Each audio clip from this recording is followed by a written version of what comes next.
are focused on enhanced screening of passengers, enhanced screening of personal electronic devices larger than a cell phone, and enhanced security protocols both around the aircraft and in the passenger areas of those airports. Transportation Security Administration Chief of Staff Chad Wolf, the new tests and precautions coming amid reports claiming the terrorists are developing the ability to disguise bombs as batteries.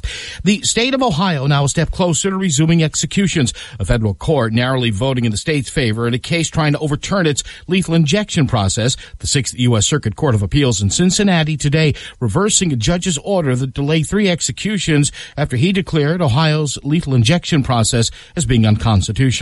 President Trump still hoping that Republicans in the Senate can deliver on one of his major campaign promises. At least 9 Republican senators remain opposed to the Senate health care bill, but President Trump says he's optimistic that the Senate will be able to pass the measure when lawmakers return from their July 4th recess. I think we're going to get at least very close, and I think we're going to get it over the line. There was a great feeling in that room yesterday. President Trump also brushed off Senate Minority Leader Chuck Schumer's request that he meet all Senate lawmakers to discuss a bipartisan health deal, saying the Democratic leader is not serious. At the White House, John Decker, Fox News. Prosecutors in Britain announcing charges today against 6 people in connection with the April 1989 fan crush at a soccer match in Sheffield, Northern England that ended up killing 96 fans. Fox News, fair and balanced.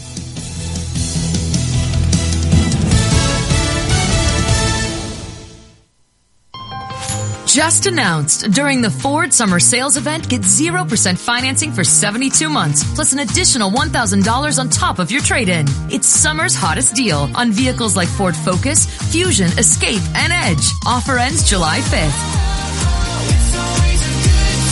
Take on summer right with Ford, America's best-selling brand, and save big across a full lineup of Ford vehicles. Get 0% financing for 72 months plus $1,000 on top of your trade-in. Hurry into the summer sales event going on now only at your Ford dealer.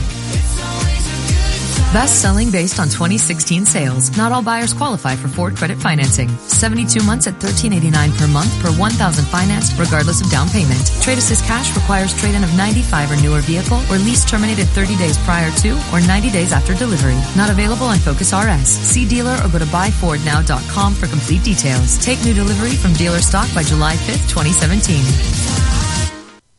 Firefighters having a tough time getting a handle on a western blaze. More live from Fox's Jessica Rosenthal. And Paul, a fire in Arizona, in an Arizona forest north of Phoenix has burned over 20,000 acres. Incident management spokeswoman Gabrielle Kenton says they suspect some homes have burned, but they can't yet assess how many. It's too dangerous. It's grown quite rapidly. Combination of vegetation and the weather conditions being very hot and dry. It's burned a lot faster than we had initially expected. And the entire town of Mayer was evacuated, and she estimates about 1,400 people live there. The largest fire burning, though, in the country is in southwestern Utah. It keeps growing, now at 54,000 acres. Hundreds of homes have been evacuated there, Paul. Jessica, America's UN Ambassador Nikki Haley telling members of Congress today that President Trump's warning to Syria about another possible chemical weapons attack has worked so far. Due to the president's actions, we did not see an incident. What we did see before was all of the same activity that we had seen prior for the April 4th chemical weapons attack. Ambassador Haley speaking to the House Foreign Affairs Committee. Yet another lawsuit filed in connection with Flint, Michigan's water crisis. Flint becomes a defendant in its own ongoing water crisis, with state officials alleging that the city's council's refusal to approve a deal to buy Detroit area water long-term is endangering public health. This following a 2014 switch from Detroit water to cheaper Flint River water, which was so corrosive it leached lead throughout the city's aged pipes. Environmental regulators had threatened legal action if the council didn't approve Mayor Karen Weaver's recommendation, or at the very least, come up with a proposal of their own by last Monday. Jeff Manasso, Fox News. And at the close on Wall Street today, the Dow closing up 144 points. I'm Paul Stevens, Fox News Radio. I'm getting old, Jeremy. I'm getting old. Here's your ESPN Radio 3-day forecast brought to you by Chief Bauer. Trust the experts at Chief Bauer Service Experts to keep you cool all summer long. Call 866-EXPERTS or you can visit them online at chiefbauer.com. Tonight clear, a low of 71. Tomorrow overcast, hot, high 90, low 71. Friday chance of thunderstorms, high 84, a low of 67. Right now sunny, a little cloudy, 82 in Champaign-Urbana.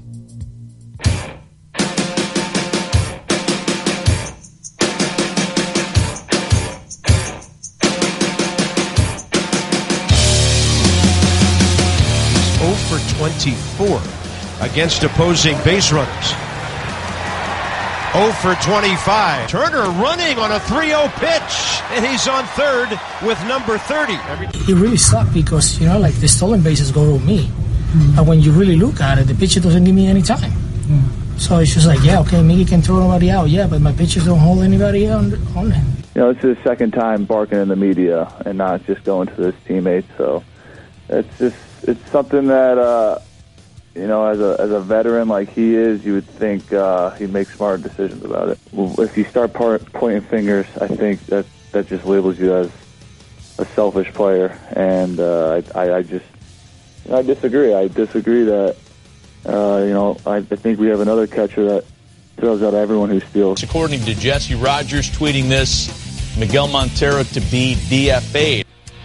That escalated quickly. Wow. Highlights courtesy MLB Network there. You also heard WGN with their broadcast last night. You also heard from ESPN 1000, Anthony Rizzo's comments. Woo. It's got out of hand pretty quick, and now Miguel Montero no longer a member of the defending World Series champion Cubs because of what he said last night, which there is a little bit of truth of what he said last night, Juan, and Jake Arrieta is terrible at keeping runners on base, and Montero really had no chance to throw these guys out, and that is on Jake Arrieta. But teammate 101 in any level of sport, no doubt, is you don't say that stuff to the media about your teammates. In the postgame, Joe Madden even alluded to the fact that Jake is slow to the plate, and we understand that there is some issue there. And listen, it takes both. Anybody that's pitched or caught, or anybody that has stolen bases, I mean, if you've played the game, you realize there's a person you could take advantage of with regards to the pitcher, or there's a catcher that maybe doesn't have a strong arm, or doesn't have a quick release. I mean, there are always two parts to a story, but you're right. The underlying theme here is, are you that worried about yourself, Montero, that you're going to call out Jake Arrieta? That's what ridiculous. Happened. He put himself and how he looked in front of his team. Yes. Right? And when you're Miguel Montero, when you are replaceable, you can't do that. Exactly. No, that's right. Anthony Rizzo, probably, if he does that, he's not getting cut today. Nope. Chris Bryant does that, he's not getting cut today. That's correct. But when you're Miguel Montero, and you're a veteran, right? No doubt. You're a guy that's supposed to be looking for leadership, and we've seen this from Montero. Yes. After winning a World Series, he was upset about his role. Yeah, I mean, it's crazy. It's crazy. It's like, this Contreras kid's really good. Yep. You're an older veteran. You got a role on this team. You just won a World Series. Who cares about your individual role? Yes. And that's why everyone loved David Ross. Well, everyone misses David Ross. Grandpa. And the Cubs just, after having that in the locker room, Anthony Rizzo, I don't know if he knew if Montero was getting cut, and that's why he was saying these things, because he's kind of a little hypocritical. No, I agree. In calling out Montero as well. It just showed that there was something in that locker room that wasn't right, and the Cubs excised that today. They said, exactly right. Let's get rid of this. Let's get in front of it. Plus, they have a pretty good young catcher in Victor Caratini. He's hitting .350 in the minors right now, so they're going to bring him up. I mean, Montero was replaceable on this It's the right thing to do. You don't want to let that fester. I mean, that's not one of those. I don't even think that's one of those that Montero goes in the next day in a clubhouse and apologizes to Arrieta and apologizes to his teammates. I'm not sure that would even go over well. I think the Cubs did the right thing here. They said, listen, you're expendable. That's the great thing about if you're the Cubs right now. You've got so much talent, not only on that roster with your other catcher, Wilson Contreras, but also the fact that you've got a kid coming up in the minors that you can do this with. And there's always a veteran out there if you need to pick one up.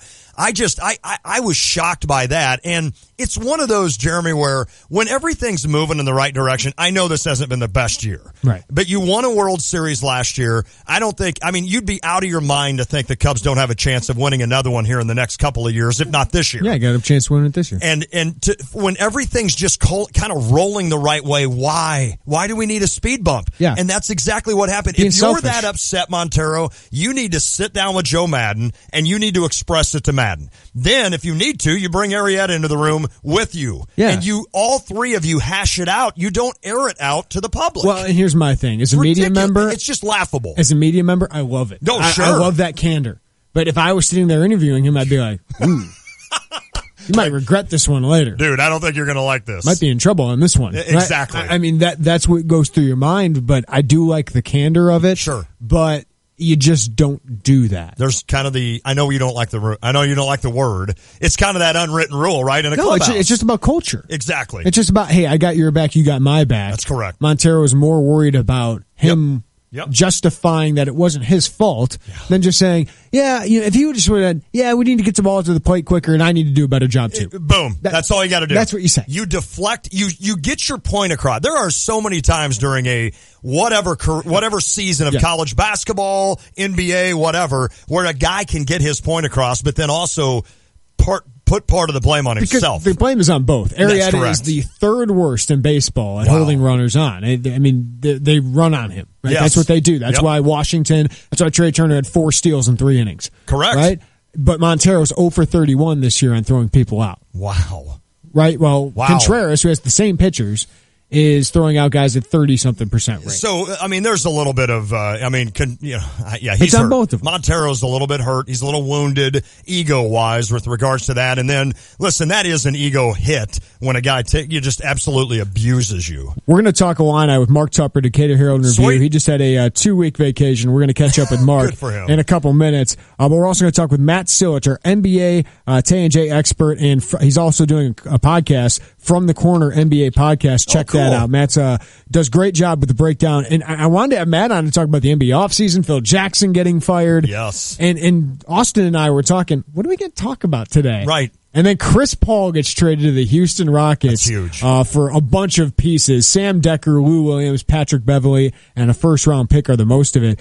I love this for the Clippers. Yeah. Because they could have just lost this asset. I was going to say, they were going to lose him next year, right? No, this year. Oh, this year. Okay. In like 3 days, they could have lost Chris Paul.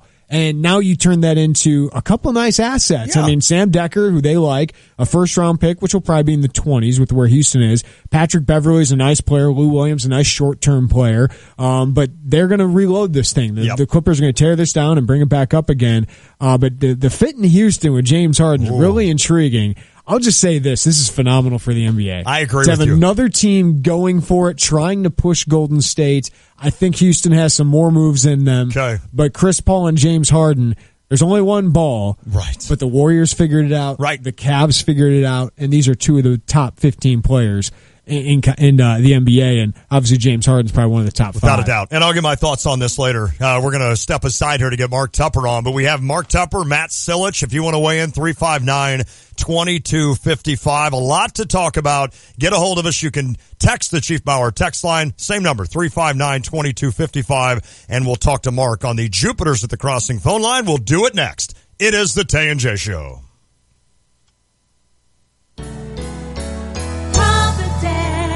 This is Chuck Lee with Provident Financial Group. What will you do during the next market correction? At Provident, we believe a sound financial plan is the surest way to avoid panic during market volatility.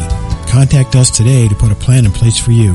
Securities and advisory services are through Commonwealth Financial Network. Find us online at ProvidentFinancialGroupLLC.com. Provident, partnerships built on trust. Member FINRA SIPC, a registered investment advisor. Community Credit Union for campus and community. When you think about summer, what comes to mind? Sunshine, picnics, ice cream, and double points. That's right, double points all summer long with the Illini Visa Rewards Card and the U of I Community Credit Union. Now through the end of summer, use your Illini Visa Rewards Card on purchases for gas, groceries, and restaurants, and score double points. Plus, you can score an extra bonus 1,000 points with your Illini Visa for 20 or more transactions each month. Use those points to purchase once-in-a-lifetime trips and experiences. Not a member yet? Visit IlliniCard.org today. U of I Community Credit Union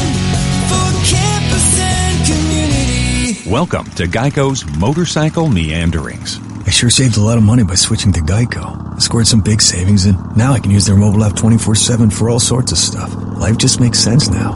What doesn't make sense is why don't bikers order in drive-thrus more often? Is it because the name drive-thru feels exclusionary? They should call it drive or ride-through. But then I'd need 3 extra arms to hold my drink and burger and fries. Nah, I'm happy with just 2 arms. Geico Motorcycle. Savings that make sense. Want a more colorful summer? Ask Sherwin-Williams and save 30% on paints and stains during the Great Summer Painting Party, June 18th through July 4th. With colors like Beach House, Julep, and Sunny Veranda, summer never looked better.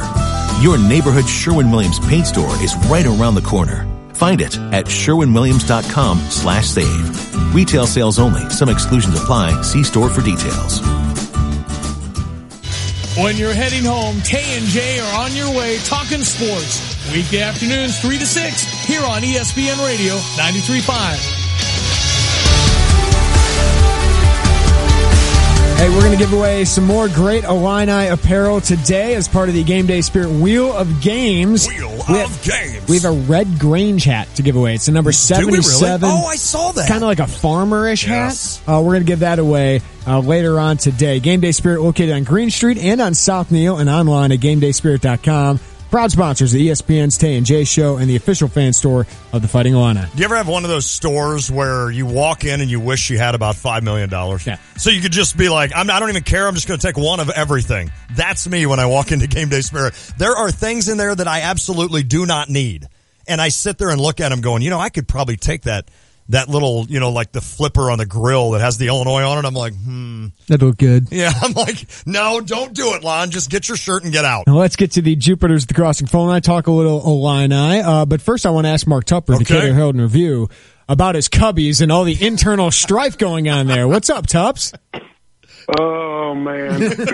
Well, I thought about it at the time of the parade when Miguel Montero chose parade day to gripe about his playing time. I thought, my God, he just won the World Series. Right. and you actually drove in the winning run in Game 7 of the World Series.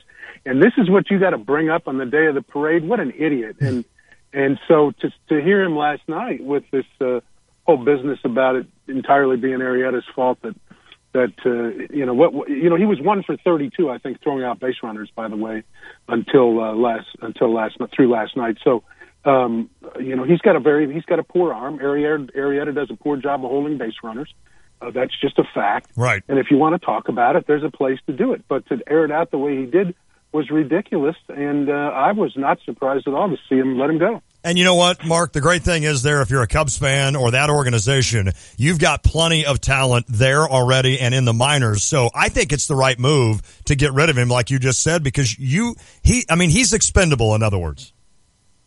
He's expendable indeed. I don't know what they're going to do moving forward. I know what they're doing now in terms of bringing up a kid, and that's fine. But will they explore a veteran catcher, who you might trust more in a postseason situation? I think the David Ross thing is probably, that ship's probably sailed, but I've heard of weirder things than to talk to him and all of a sudden he says, well, I'm not too busy dancing, so, I'll come out and play and I'll catch Lester and Contreras can catch everybody else and we'll be a happy little group again. You might look back at it, and I think for both Cub fans and Cardinal fans, everybody's been looking around. What is going to be the thing that jumpstarts either one of these teams Correct. In a better direction? Because it's just one step forward, one step back, and it's getting kind of old, frankly. But it's possible you could look back and say, "Hey, Miguel Montero did a great favor. He got everybody woke up, united, and Grandpa Rossi's back, and we're all good." That's a good call, Mark. What's up? Did you have a nice getaway? Did you get away from everything for a couple weeks? Yeah, I did. I was out in Colorado for a couple of weeks, had a good time, and just got back, in fact, officially. I came back a little early. I had a golf thing that I was involved in covering, and I did that, and I'm back now. And Brad Underwood was over here in Decatur on Monday, and visited with him for a while, and enjoyed the conversation with him. I like him more and more every time I'm around him. I know that people are going to there's some non-believers who maybe they are a little beaten down by the lack of success over the last few years, that have kind of adopted there's a jinx with the program. There's a hex on on Illinois basketball. It'll never happen. It sounds too Cub-like. And coming off of last year, I think we learned that, those things don't exist. You just got to get the right people in place and get going after it. And I think they got the right guy in place. I like his staff. I think they've already got some traction recruiting. I think they're going to be terrific teaching the game, and I'm going to be all in with him. And if I'm wrong, I'll be happy to come on anywhere and say that I was wrong. But if you got to pick sides right now, you all in or you all out, I'll be all in. It's early, Mark, but what's the biggest contrast between him and John Gross that you've seen? I think this guy is genuinely edgier and tougher. He's a little rough around the edges, and I like that with him. I think that he has been in the NCAA tournament every year. He's been a head coach. He's never known anything else. That wasn't John's case coming from Ohio. John's record at Ohio was okay. He was coming off a really good run in the tournament the year he got them in there, which really he parlayed into the job. I just think this guy has a better sense of how to go about the whole business, and I think that was evident in how he assembled his staff. Orlando Antigua was an edgy hire. Yes, and some coaches wouldn't have been willing to, but he did his homework on that. He knew Josh would have to do his homework on that, and they went and got a guy that had recruited successfully for John Calipari.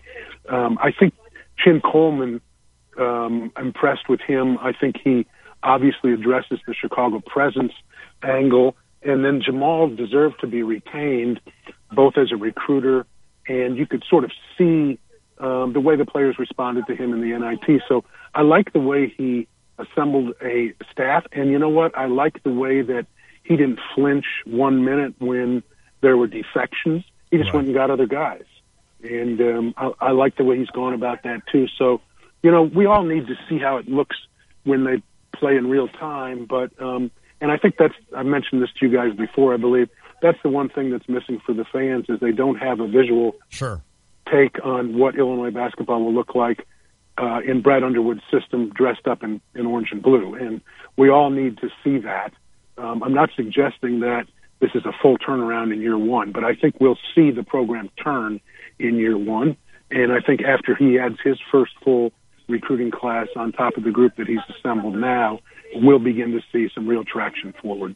I hope you're right. Mark Tupper, our guest, Decatur Herald Review. You can follow him on Twitter at Mark Tupper. I want to follow up once on the assistants. I'm glad you touched on all of them. I was going to ask you about them, but Orlando Antigua comes here with an idea that he can recruit nationally. Now, you've covered this Illinois team a long time, Mark. Will that work, you think? I mean, can Illinois, does it have the cachet? Probably not right now, but for a guy to go out and recruit nationally and get guys in here from different parts of the country? Well, he comes with more than that, Lon, and he's already demonstrated it. He comes with the cachet that he can recruit internationally. Good call. And they've never had that.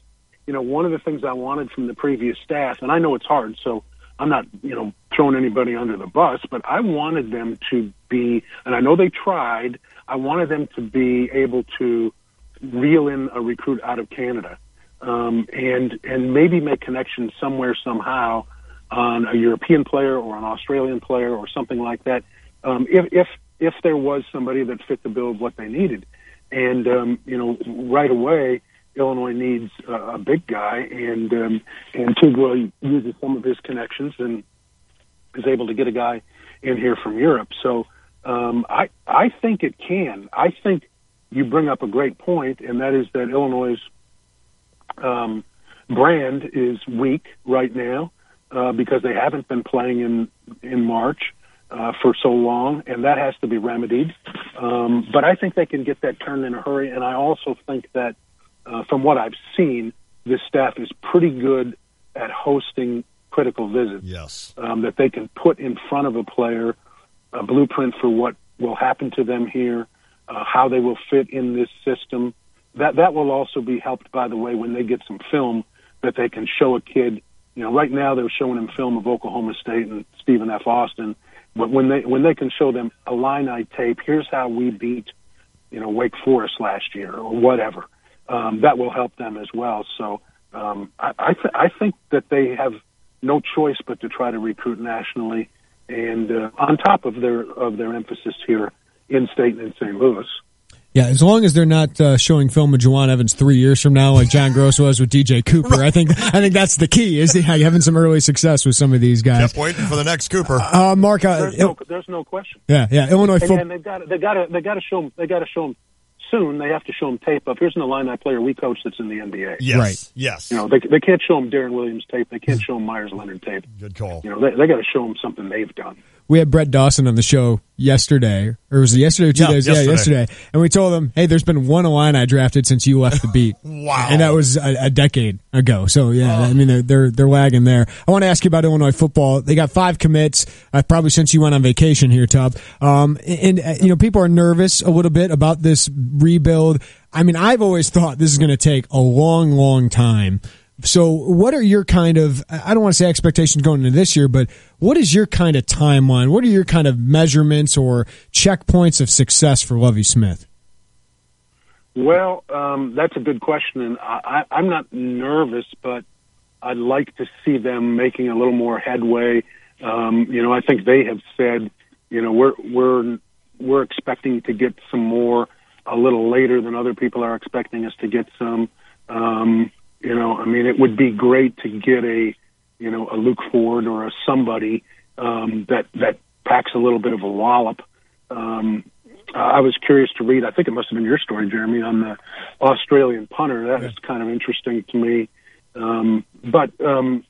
So I think offensively they're going to be better this year. That's my opinion. Defensively, I don't know. I need to see who they're going to line up at these positions. They've lost a lot of impact people on that defense, and those have to be replaced. I assume there's going to be some gains just in being in season 2 of this system and their expectations and players being familiar with it over what it was last year when everyone was still kind of trying to figure things out. But they've got to get some more impact defensive people on that line. And the other thing is too, the 3 guys they lost because they were stupid were pretty good. Right. And they're not in a position to lose 3 pretty good players. Mark, before I let you go, I want to ask you about 2 things Josh Whitman has hit on, and that is change of plans with the football facility where they're going to have a standalone performance center and not renovate the east and south sides quite yet, and then the possibility that they're looking into hockey. Just what do you think about those 2 subjects that happened while you were on vacation? I thought the football development was interesting. Obviously Josh is all in on Lovie. I mean, you just look at the contract and what he's paying him to know that he is. And that new plan to build the performance center is Lovie's idea. Lovie thinks that can more rapidly and directly impact recruiting, I believe, than he does the south end zone thing, which could impact recruiting a little bit, but is also some amenities for the fans. And I don't think Lovie's intention is to say, I don't give a hoot about the fans. I just think he wants to get this thing going as quickly as he can. And I think Josh also, in balancing the 2 or looking at the 2, the plan that they are going with is less expensive, which probably appeals to him given, the fact that they're trying to make ends meet here without filling either of your 2 main arenas. And so they've got to take that into consideration too. If they can impact recruiting in a positive way with that performance center and recruiting improves, the product will improve. If the product improves, attendance will improve. If attendance will improve, you can afford to do the south end zone. And then regarding the hockey situation, I was talking to Howard Milton about it the other day. And Howard, I know this is true. There are wealthy people, particularly in the Chicago area, that are not inclined to donate to football. It doesn't matter who's running football. They're just not football guys. And there's some that are not inclined to donate to basketball. That's not their thing either. But you'd be surprised how many people there are in the Winnetka, Deerfield, Northbrook, Lake Forest area who are big into hockey, whose kids play hockey. And to have an intercollegiate hockey program at Illinois would be very appealing to them. Now, would it be appealing enough for them to help fund it? That's the question. And but this seed money from the NHL is an interesting opportunity, and I think I at least heard Josh being convinced that this would really be good for us if we can figure out how to pay for it. And that's not easy. It is an expensive sport, and you've got to then fund the women's sport that has the same number of scholarships to satisfy the Title IX requirement. Well done. Mark Tupper, Decatur Herald and Review. Follow him on Twitter, at Mark Tupper. Loved the article, by the way, on Mark Jones the other day. That was awesome. That's a guy that, everybody knows, and you see his work all the time, but the article's wonderful, Tups. You always do a great job with that, as always. Mark, thanks so much, my friend. Thank you.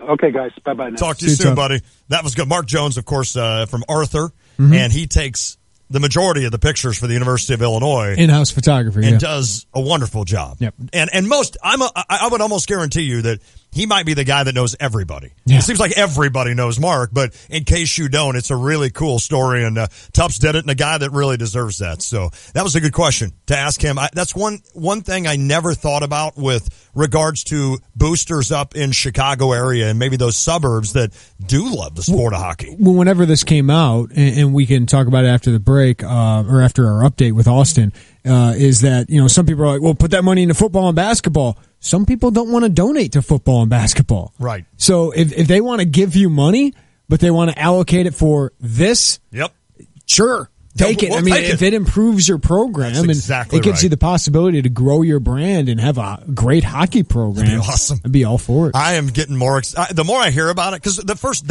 day, I was like, listen, this is a lot of talk. It's probably never going to happen.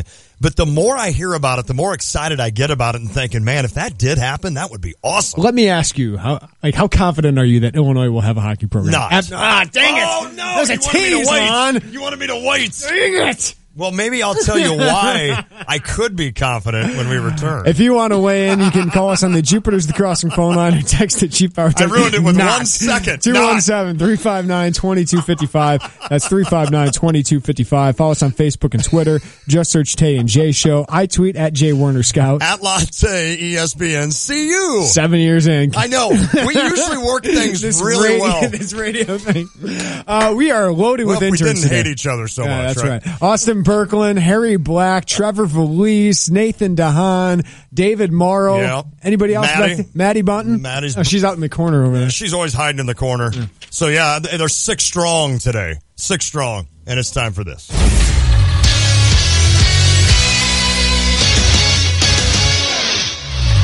We can podcast that tease out and just have it as be a conversation. Yeah, that's not a bad idea. Not. Hello, I'm Austin Berkland with the 330 Sports Center update presented by State Farm agent John Kaywood. Life insurance is one of those subjects that make people want to change the subject rather than admit they don't have enough. Find out how the benefits of life insurance can live on for you and your family. Call State Farm agent John Kaywood in Champaign at 217-367-1105. Yikes, Cubs. Miguel Montero and the pitching staff gave up 7 stolen bases against the Nationals in a 6-1 loss last night.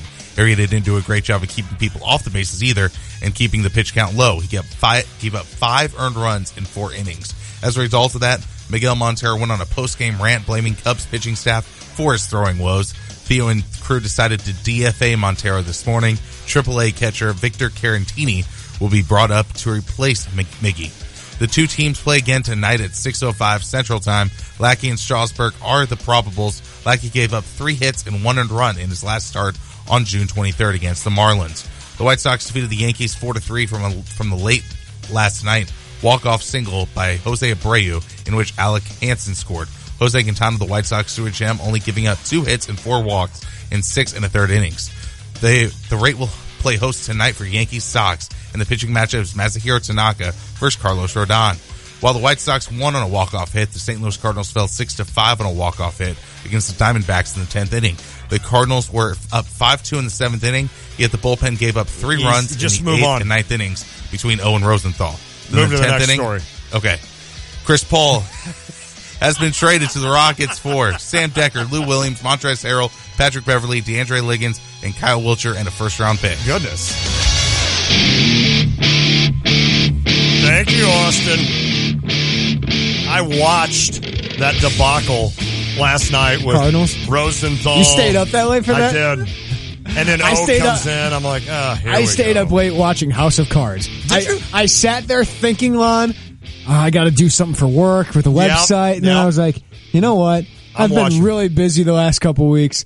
I'm just going to binge watch. I'm like, two episodes? Good for you. I'll go, let's go 2 episodes. I went 4. Wow. And I got to bed. And those are hour-long episodes, right? 40 to 50 minutes. Okay. So I got to bed at like midnight. Okay. And then the kid wakes up and starts crying.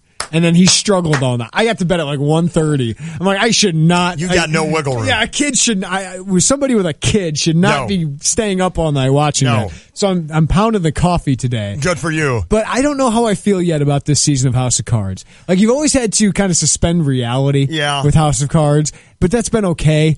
This one's starting to lose me a little bit. Really? So I'm interested to see where it goes from here. It's so unrealistic. Okay. Can I go full disclosure? Even with everything going on in the world, it is so unrealistic. I know nothing about House of Cards. It's real.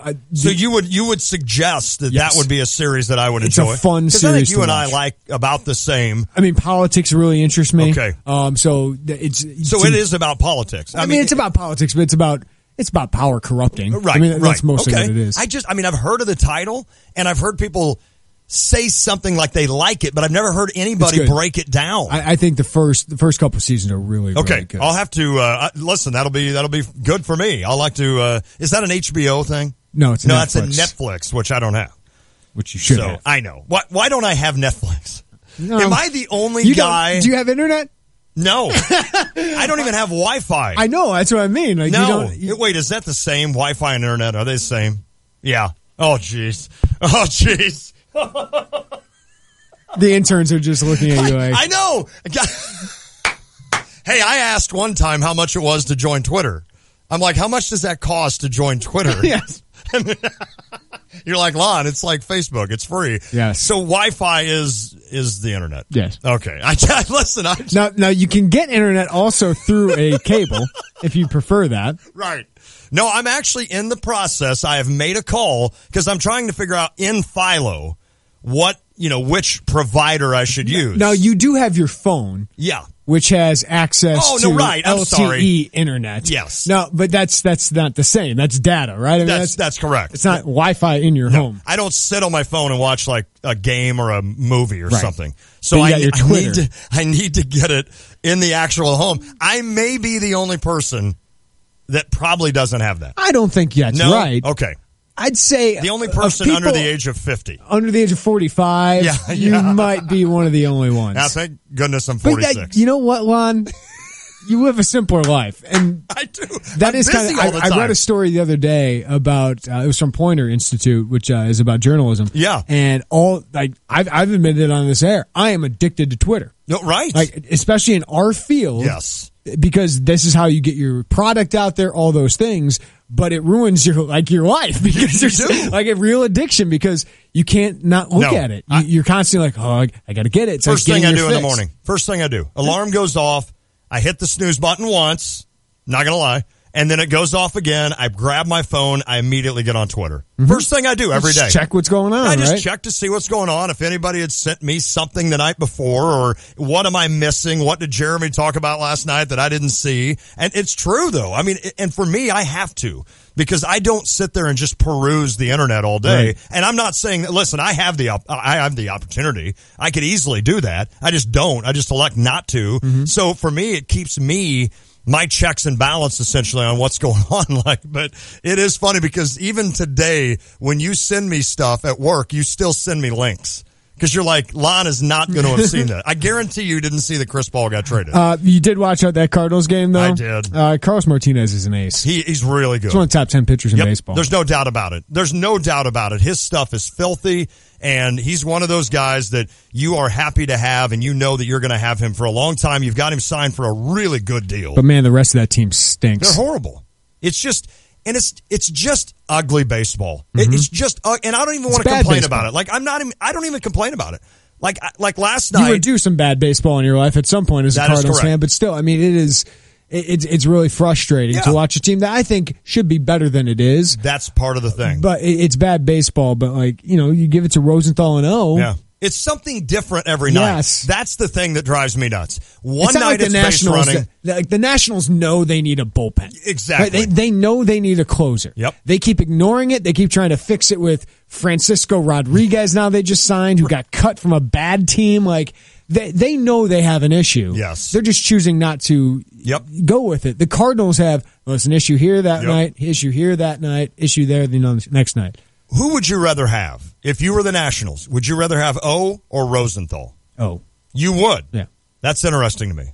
I don't think I would. I think I'd rather have the guy that throws it 100-some miles an hour. I'd rather not have either. Well, right. I'd rather go get somebody better than that. Like David Robertson to me is better than those guys. Yeah, no, I agree. There's probably a couple other relievers who they can go get who are better. But if than Owen those were Rosenthal. your two options, I don't feel great about either. Okay, no, and I agree with that. I don't either. I think both are better than what the Nationals have. Right. But I think the Nationals will kind of have the pick of, like, they're the one team that really needs a closer. Yes. So they could probably have the pick of the litter. I think the more I watch October baseball when it gets cold, the more I want, and you've seen it, you've seen bullpens go more the power option. Now, that doesn't mean, can't throw hard and isn't good, and he probably is the better closer. But Rosenthal, the fact that he can still get it up there at 100, I think he would be the guy that would be attractive to teams that just want to take a flyer on him. I'm not sure what it would cost you. Not as your closer. I get that you could have him as an eighth inning guy. I still remember those last couple years where his whip was around 1.6. Well, that's the thing. And last night it took him 25 pitches to get through an inning. I wouldn't mind him as a bullpen arm, but if you're relying on him as your closer, I don't think I'd be comfortable with that. It's a weird situation. So I asked you, and I was going to have it teased through the update. Not.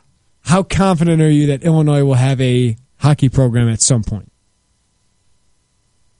Am I supposed to answer? Yeah, now you answer. I didn't know if you were teasing it for the next break. Now you answer. Jeremy, I'm not confident. There's just too much money. It's a lot of money. And the Title IX thing. It's that which adds more money. You would have to add a female program, which is fine. The easiest part would be just add a girls hockey women's team, hockey a women's hockey team. That'd be easy. It's a lot of money, and you figure you have to build an arena, you have to maintain that arena. It's an expensive sport. You need a massive donor, huge donor, and maybe I'm sure there's somebody out there that maybe it's in the works. It's intriguing to me that this came up. Like, I don't think this just comes up without at least some thought out there that we may have a few guys that would donate some money. Whitman announced that Whitman announced that there was going to be a football facility. Yes. And that they were going to spend this much, and he had the plan set out. Those plans changed. Yes. But he knew he was going to do that. So I don't think he's got, this is exactly how it's going to go. I do think he wants it. Yes. I do too. I do think there's a lot of interest in it. And I would imagine he's at least talked with some people, talked with the community, talked with, where they could have this facility. Yeah, where would you put it? You got to have those kind of ideas. But I think the ideas can always change. They just need somebody to cut that huge check. Yes, they do. It doesn't have to be the entire thing. Nope. But there needs to be a $50 million plus check just to cover the initial costs of the facilities, the equipment, and I'm talking Zambonis, sticks, keeping up with all this stuff, right? Everything. It's expensive to keep up with a hockey arena. So I do think they need that huge check, and then they need a bunch of people to be boosters for every year of having how many scholarships on a hockey team? Oh, man. I think it's like 18. Is it? Yeah, that's 18 to 20 or something like that. And you're doing 2 programs. Yep. 40 times what's the worth of a scout? $15,000? Probably, at least, right? At least. And the other thing is, I don't think you go into this unless you're 100% behind it. Yes. Like, unless you know for a fact, right? Like, you've got a $102 million donor. We are going to have a top-notch hockey program for a long time. I don't think you go into it and 5 years from now sit there and say, we can't fund it. Right. I think that's, and obviously these guys are smart. They're a heck of a lot smarter than I am. Like Arizona State kind of went halfway with it. They did. Right. That's a perfect example. They got a $30 million check, but they didn't build an arena. They don't have an arena. And I think they're struggling a little bit. So that would scare me. If you're going to do it, go all in. And that's a lot of money. The one thing that's cool about here, and I have no idea where a rink would go. I don't know if they have plans of downtown Champaign or Urbana. The greatest thing about a rink is you could have it as an all-inclusive center where you could have volleyball, you could have wrestling, you could have gymnastics, all that. And what's the one thing this campus has? It has space. It has a lot of space. I mean, Illinois is one of the best. It's got to be one of the best in terms of being able to park. I know people complain about where they park, but there are so many parking spots around football. You could turn one of those and lots basketball. into a facility. Right? Absolutely. There is room over there to do that. Research park area. Yep. So, I mean, that would be cool. And I'm glad. I'll put it this way. Am I confident? No. Am I a little more confident because a guy like Josh Whitman's behind it? Yeah. And the fact that Illinois itself and the Blackhawks and everybody kind of got behind this? Giving you some seed money to find out if you can't afford it. I think it'd be cool, man. There's definitely more momentum than there's ever been. It's not just a silly idea. There's actually some big wigs behind it. How cool would it be? I mean, when John McDonough, Gary Bettman, Josh Whitman, and Terry Pegula are all behind it, that gives you a chance. Would Gary Bettman show up and would he be booed? Yes. Yes, he would be, right? People would boo him that don't even know who he is. Most booable commissioner, is it still Goodell? Yeah, I think so. Yeah. I don't feel bad for him. But man, Bettman gets tortured. See, I almost feel bad for Bettman because he doesn't make. Too. I mean, he doesn't make 35. What does Bettman make, Austin? Goodell makes like $40-something million a year. I don't feel bad for him. Bettman's probably around 5. You think? Yeah, probably around that area. Adam Silver is the most popular. Yeah, and he's Rob Manfred's just kind of. He's just there. No, I agree. We haven't figured him out yet, and he's not like.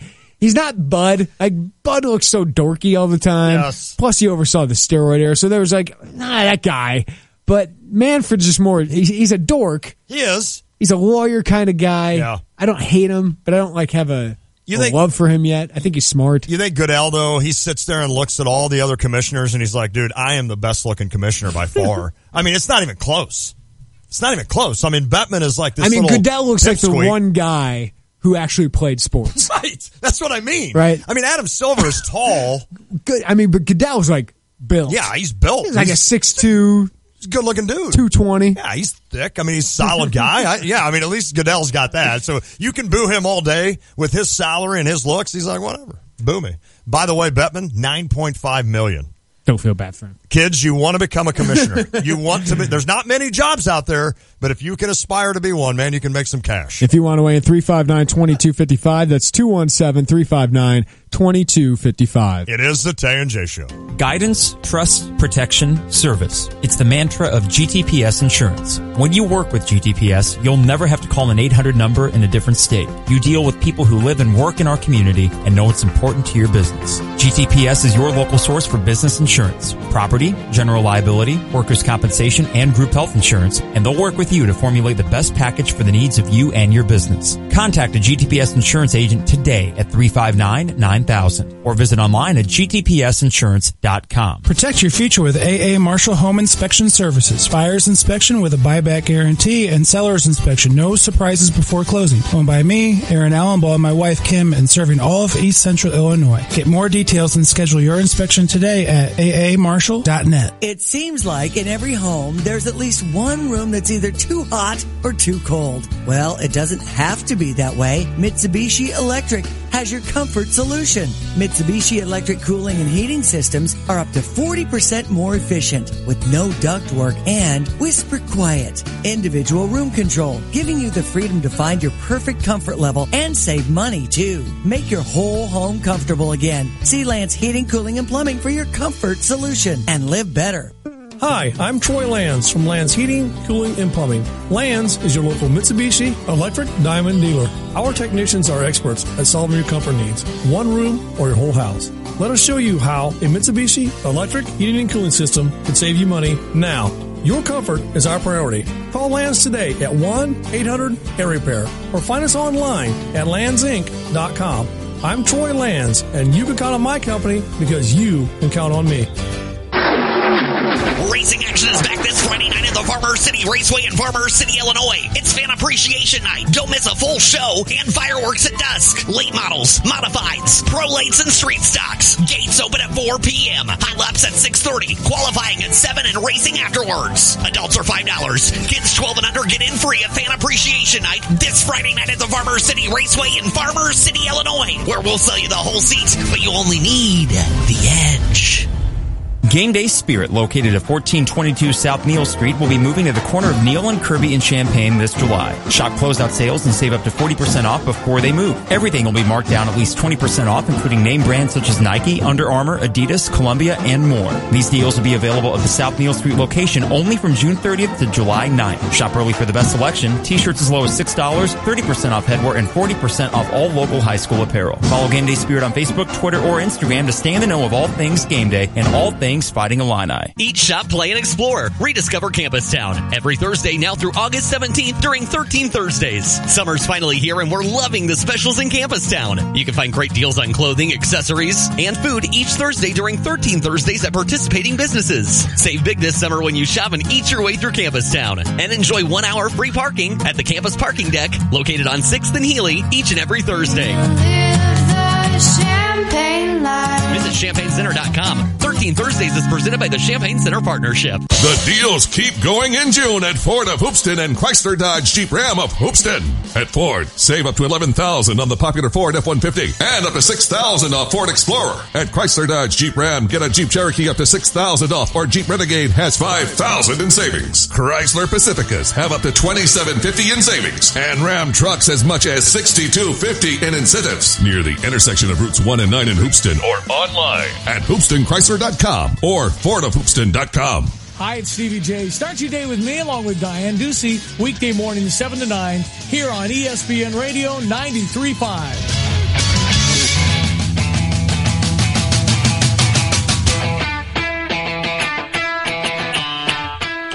Our buddy Lance Ringler from Golf Week sent me a text and he said, hey, have you guys been talking about Steph Curry? I guess he's playing in the Web.com tour. Is he really? He got an exemption into a tournament, so obviously that tournament, they can give that spot to anyone. Right. But I guess a lot of the golfers are kind of up in arms thinking you're taking a spot from maybe an up-and-comer like a Scott Langley, let's say. Yeah. Or someone like that. So I guess there's a little bit of a debate here. Should he be doing this? I can understand that from the golfer's point of view, but from the actual course, you can, or the tournament, it makes all the sense in the world. People are talking about you. Yep. Have you ever watched a Web.com tour? No.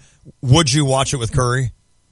Probably not, but it'll be on the highlights. I would watch it. Somebody's going to put it on the highlights. Yes. Right? So, I mean, your tournament's being talked about. Yep. So your course is being talked about. I would definitely watch It's the same thing the Mets signed Tebow. That's exactly right. Okay, so some guy who's never going to make the majors, his spot was taken. Yes. Okay, that stinks. I understand it. It's a business. It is a business. And it's a business, and Tebow's going to get the Mets farm system some attention. They'll probably call him up in September now because they stink, and they're going to get attention. You know what? That's a great And they're idea. going to sell tickets. Yeah.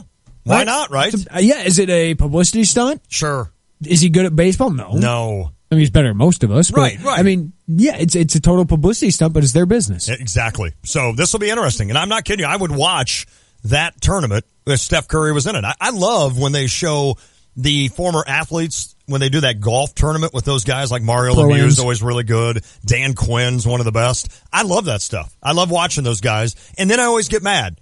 And I go back to my theory that the good Lord, the only thing that I'm going to ask him when I get up there, if I'm honored enough to go up, I'm going to say, why did you have to make certain people good at both, at like at two sports? Like Tony Romo. Right. Why can't you make him a great NFL quarterback and me a scratch golfer? Or make him ugly. Make him ugly. Yeah, why do some guys get everything? Come on. All right, let's get the Jupiter's The Crossing phone line. We started today's show talking about the Cubbies and Montero just going right after Arrieta, saying that he's too slow to the plate, and that's the reason he couldn't throw anybody out last night. Stu is in Champaign, wants to touch on that. Stu, how you doing? Hey, well, I'm doing okay, and a couple things. First of all, you got to imagine Curry's going to have a heck of a short game. He doesn't miss from 30 feet on in. That's so right. That'll be fun. 40 and feet. the other thing, Lon, congratulations to you on your Sixers. Thank you. I don't know if you're one of the 14,000 people who have season tickets for next year or not, but they probably got a few left they could squeeze you in if you wanted to. If they promised me they'd play in the Spectrum again, I would go and I'd buy season tickets. All right. Hey, no, the comment I wanted to get around to, as a Cub fan, I've got maybe a little bit of a different take on this. It strikes me that the Cubs are conceivably scapegoating on this. I mean, there was nothing Montero said that wasn't true. Right. And while we're getting rid of him, and by the way, he's having a bad year anyway. He's not credible because he can't throw anybody out. Well, if you're going to throw people, put them on the DFA bus, then you need to make room for Lackey. You need to make room for Arrieta. And you need to make, think about making room for Madden and Basio as well. Nobody's doing anything on that team this year. Granted that was maybe not the smartest thing ever said. Sure. But I just think that's symptomatic of a deeper issue that's affecting this team's performance and why you've got a 103-win team. And as Mark pointed out, the guy who batted in the winning run in the World Series is no longer on team. You've got a 103-win team that's now struggling to finish 500. It's more than just Montero. Well said. Again, this looks like scapegoating. You guys be good. Have a good day. All right, buddy. That's well said. No, there's some validity to that, but I think Montero seems like part of the problem. Yeah. And if it's gotten so bad that Montero calls out a teammate and then Rizzo calls out that teammate, right? There are issues there. Yeah, there are. There are issues in that with that team right now. Yep. And I do think getting rid of one of the issues that is expendable, I think that's smart. It's smart to nip that in the bud. Yep. But does this solve everything? Cure it? No. Now they got another inexperienced catcher coming up. Montero was clutch last year in the playoffs. He was a solid catcher, nice veteran to have behind Contreras. So no, this doesn't fix anything, but I do think it was just incredibly dumb. It was unprofessional. Right. It was a bad teammate move from Miguel Montero, and I still don't get why he did it. I don't either. But he's replaceable. If anybody else on this roster does that, I agree. In that position player group, they're probably not getting cut today. Not at all. And maybe what Tup said works. Maybe this is the rallying cry that they need. I mean, I joked with Austin when I came in. I'm like, this is great. I mean, we had the Chicago Fire years ago. Now we got Chicago Meltdown. And then I said, it's not easy being a winner. It's not easy. It's tough. But I mean, joking, but seriously, you wonder what is going on with that team that should be so much better. Now, there is a lot of injuries, pitching is horrible. I mean, there are some, facts as to why they're not doing things, but it does seem like something is awry there. Yeah. And maybe this is the start of it. Maybe something like this will jolt them into it. It's very hard to repeat. It is. In any sport, but especially really baseball. Yep. And football, right? And hockey, we've had. It's a lot easier in basketball when you just have talent. Right. When you got bigger teams like this, it's a lot harder. People get taken away from your team, like Dexter, like Roldis Chapman. You do. Then it's a new team the next year. And you never know what one thing can do to that team. All right, next hour, we're talking some NBA. There's a lot of movement, man. It's just a gift that keeps on giving. The NBA every day. Matt Silich at 4:30, NBA expert. He's going to join us. We'll also talk some more about some trades. I also got a list. Oh, great. Is it an NBA list? Yes. Great. Tay and J. Are you looking for a new home or planning to refinance your existing home? Hi, this is Todd Durakan from First Federal Savings Bank of Champaign-Urbana, getting you and your home faster with loan closings in 30 days, mortgage loans and refinancing that's fast, friendly, and local. We invite you to visit our experienced team of mortgage experts to find out how First Federal Savings Bank can help you with your loan closing in 30 days. For more information, visit 356bank.com. First Federal Savings Bank of Champaign-Urbana. Get what you want out of life. Member FDIC, Equal Housing Lender. Beacon Insurance and your local independent agent are committed to providing the best coverage options and the best service possible. They're available 24 hours a day, 7 days a week at beaconinsurance.com and on social media. Check them out on Facebook at facebook.com/Beacon Insurance. It's a great way to learn more about insurance for your auto, home, life, or business. You'll stay up to date with important announcements. Plus, they'll throw in a few fun facts along the way. For beyond the expected information, follow Beacon Insurance on Facebook today. Hey, it's Stephanie Pratt with Coldwell Banker, the real estate group, your realtor that rocks the real estate market. I so love to cook and smoke. Meats, that is. I want you to be a rock and cook too, so I'm going to hook one lucky winner up with a master-built smokehouse smoker. Just listen for Stevie J in the morning and Tay and J in the afternoon to tell you the text. When they do, text a keyword to 359-2255 and you'll be entered to win. And let me rock your summer parties in a new home. Go to StephaniePrattHomes.com to contact me today. And for information on the smoker giveaway, go to ESPNCU.com. Chicago Cubs are going to be in the World Series. It's our trip to Wrigley Field, Chicago. You can join us Wednesday, July 5th. The Cubs take on Tampa Bay at 1:20. You can see the world champion Chicago Cubs, and the rooftop tickets include all your food and beverage. Pay online at ESPNCU.com or stop by our studios Monday through Friday, 9 to 5, 2702 South Boulder in Urbana. Again, join us July 5th, Cubs rooftop trip, ESPNCU.com for details. Go, Cubs, go! There's some exciting new things happening over at the Corn Crib. Hi, this is Elena Rebholz, Director of Community Relations for Normal Corn Belters. From an upgraded Goose Island pub area to delicious new food items, plus all kinds of fun fan promotions, we've made going to a Corn Belters game, well, not just your normal night out. Come see for yourself. For tickets, go to normalbaseball.com or call 454-2255. Opening day is finally here. You're listening to WSJK ESPN 93.5 Tuscola, Champaign-Urbana, your home for the St. Louis Cardinals. Federal officials announcing even stricter measures affecting many incoming flights. More on that live now from Fox's Gernal Scott. Paul, the new security measures are being required at nearly 300 points of entry abroad. Some will be unseen, but DHS Secretary John Kelly says there will be much more that is noticeable. Enhanced screening of electronic devices, more thorough passenger vetting, and new measures designed to mitigate the potential threat of insider attacks. A laptop ban that has been in place at 10 Middle Eastern airports has been there since March. Air carrier compliance could lift that ban, but airlines that don't comply could face restrictions in U.S. airspace or even have their flight certificates pulled. Paul. Gernal, a major court ruling today involving capital punishments. Ohio could resume executions after the 6th U.S. Circuit Court of Appeals in Cincinnati narrowly voted in the state's favor in a case over its lethal injection process and reversing a judge's order that delayed 3 executions after the judge declared Ohio's lethal injection process unconstitutional. The 3-drug method includes the sedative midazolam, involved in botched executions in 3 states, which attorneys for death row inmates argued poses a risk of harm. They plan to ask the U.S. Supreme Court to intervene, though the state also argues that the High Court upheld the drug's use in a case from Oklahoma. Jeff Manosso, Fox News. President Trump still hoping the GOP-controlled Senate can pass a health care bill. Minority Leader Chuck Schumer for the Democrats criticizing the process. When did bipartisanship become a threat? That's not how Congress is supposed to work. The president saying Senator Schumer is not serious. On Wall Street today, the Dow rising 144 points, the NASDAQ up 88, the S&P up 21. Fox News, fair and balanced.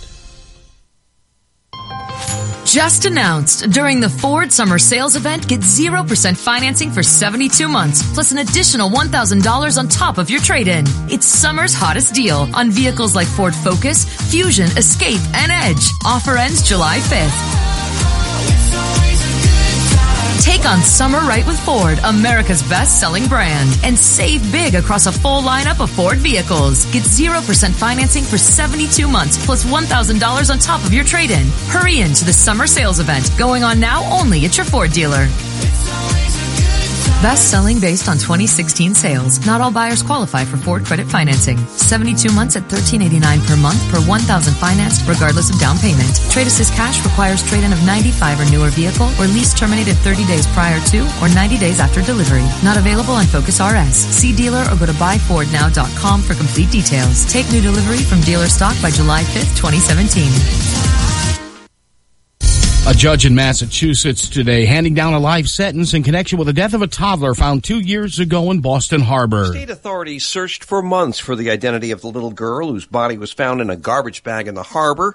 Those circumstances contributing to Judge Janet Sanders' sentence of Michael McCarthy to life in prison for the second-degree murder of Bella Bond. In light of the vulnerability of the victim, the circumstances that surrounded the cover-up of her death, I determined that he should not be parole eligible for at least 20 years. At the trial, the girl's mother testified McCarthy punched the baby when it couldn't sleep. That mother set to be sentenced in July as an accessory after the fact.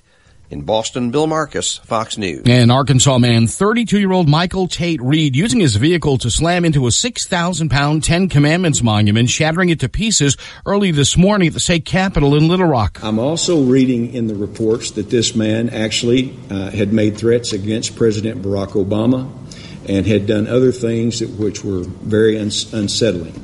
I also see that maybe he is even diagnosed with a mental disorder. Arkansas Republican State Senator Jason Raper, that privately funded Arkansas monument was in place for less than 24 hours before Reed drove into it. Another case of a champion coach and player flaming out in the front office. Phil Jackson is out as president of basketball operations for the New York Knicks. While he won more NBA championships than any coach in NBA history, Jackson's 11 titles did not translate to success as an executive. His tenure with the Knicks littered with losing. Nearly twice as many losses as wins, a record of 90 and 171. 3 straight seasons with 50 losses or more, never an appearance in the playoffs. Fox's Jared Max and senior officials from several departments said to be finalizing criteria that visitors from 6 mostly Muslim countries will have to meet to avoid the Trump White House revived travel ban. I'm Paul Stevens, Fox News Radio. I think everybody is okay. Yeah, it's too late to send a reporter over there. Yeah, there was some big smoke going on. We're going to send Harry for a live report of the small fire across the street at Meijer. It's not in the store at Meijer. It was in the parking lot, like some brush or something. Yeah, like the mulch or something in the mulch that was on fire. And we watched it for like an hour, but I think everybody's fine. There's no injuries. We missed a golden opportunity to have some breaking news, ratings spike. Sponsors just throwing money at us. I mean, if one of the Urbana Fire Department guys is listening, if you could call in, kind of let us know what happened there. We'd really love to know. Here's your ESPN Radio 3-day forecast brought to you by Chief Bauer. Trust the experts at Chief Bauer Service Experts to keep you cool all summer long. Call 866-EXPERTS or visit them on chiefbauer.com. Tonight, partly cloudy, low 71. Thursday, overcast, high 90, low 71. Friday, chance of thunderstorms, high 84, low 67. Right now, sun's out, 84 in Champaign-Urbana. This is for Harry.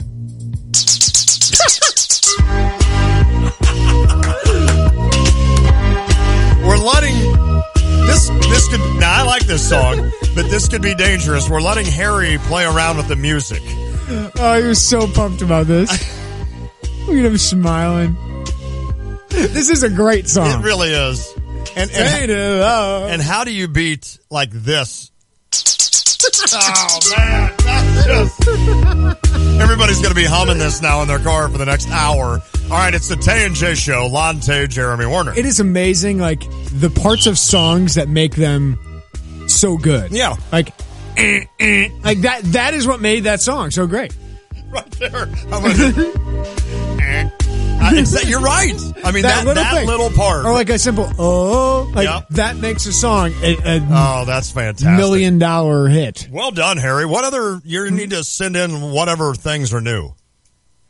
Okay. All right. We got a new one. Okay. He did put Mr. Bone back in. He did. Okay. We yelled at him for that. Made up for that mistake. We've got Matt Silich coming up at 4:30 this hour. We're going to talk some NBA. The big news today, if you hadn't heard, Chris Paul traded to Houston. Now, how did this work?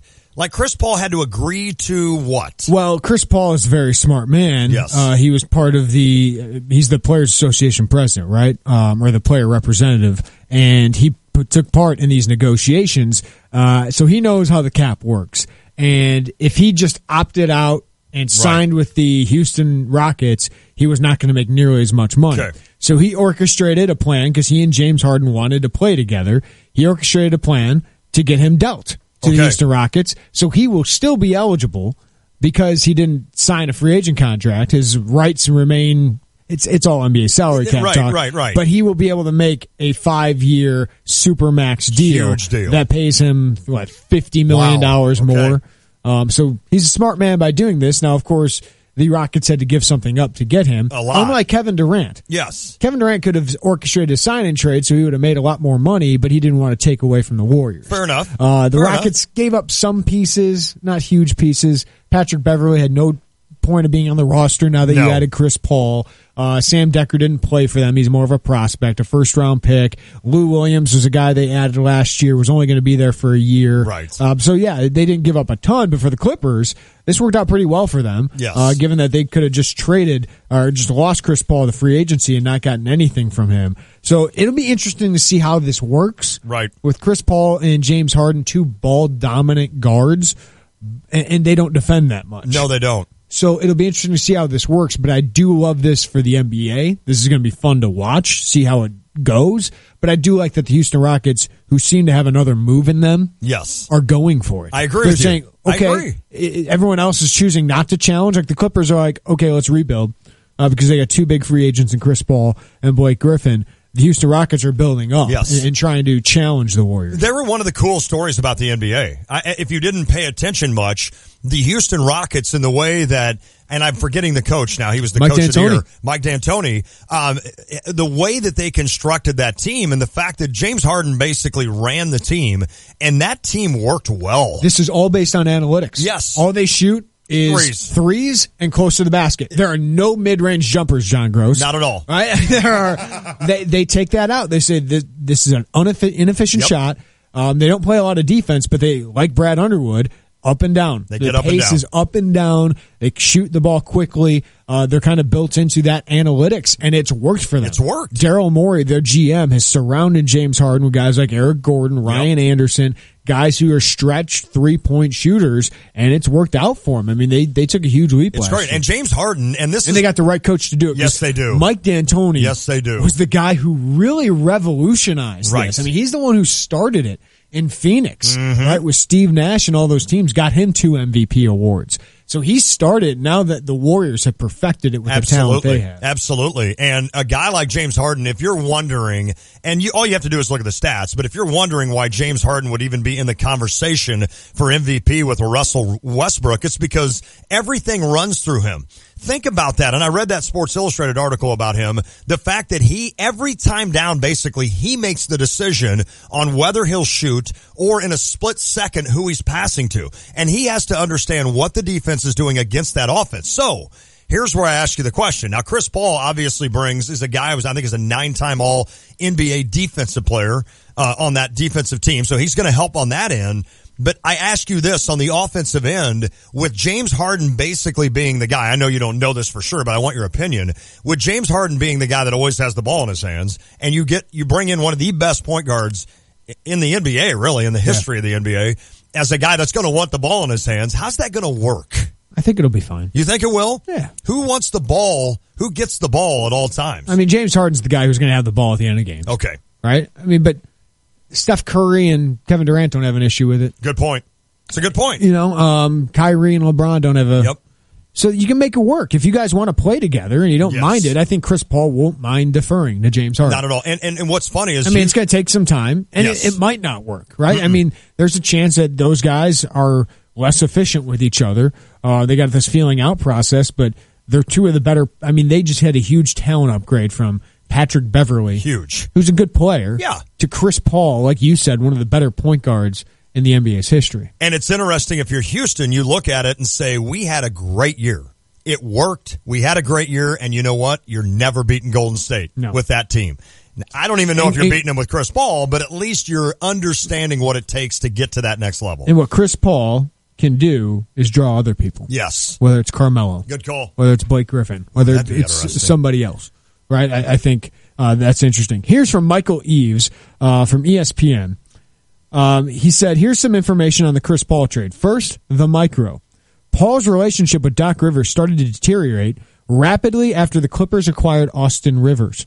Several members of the team felt Austin acted entitled because his dad was both the coach and president of basketball operations.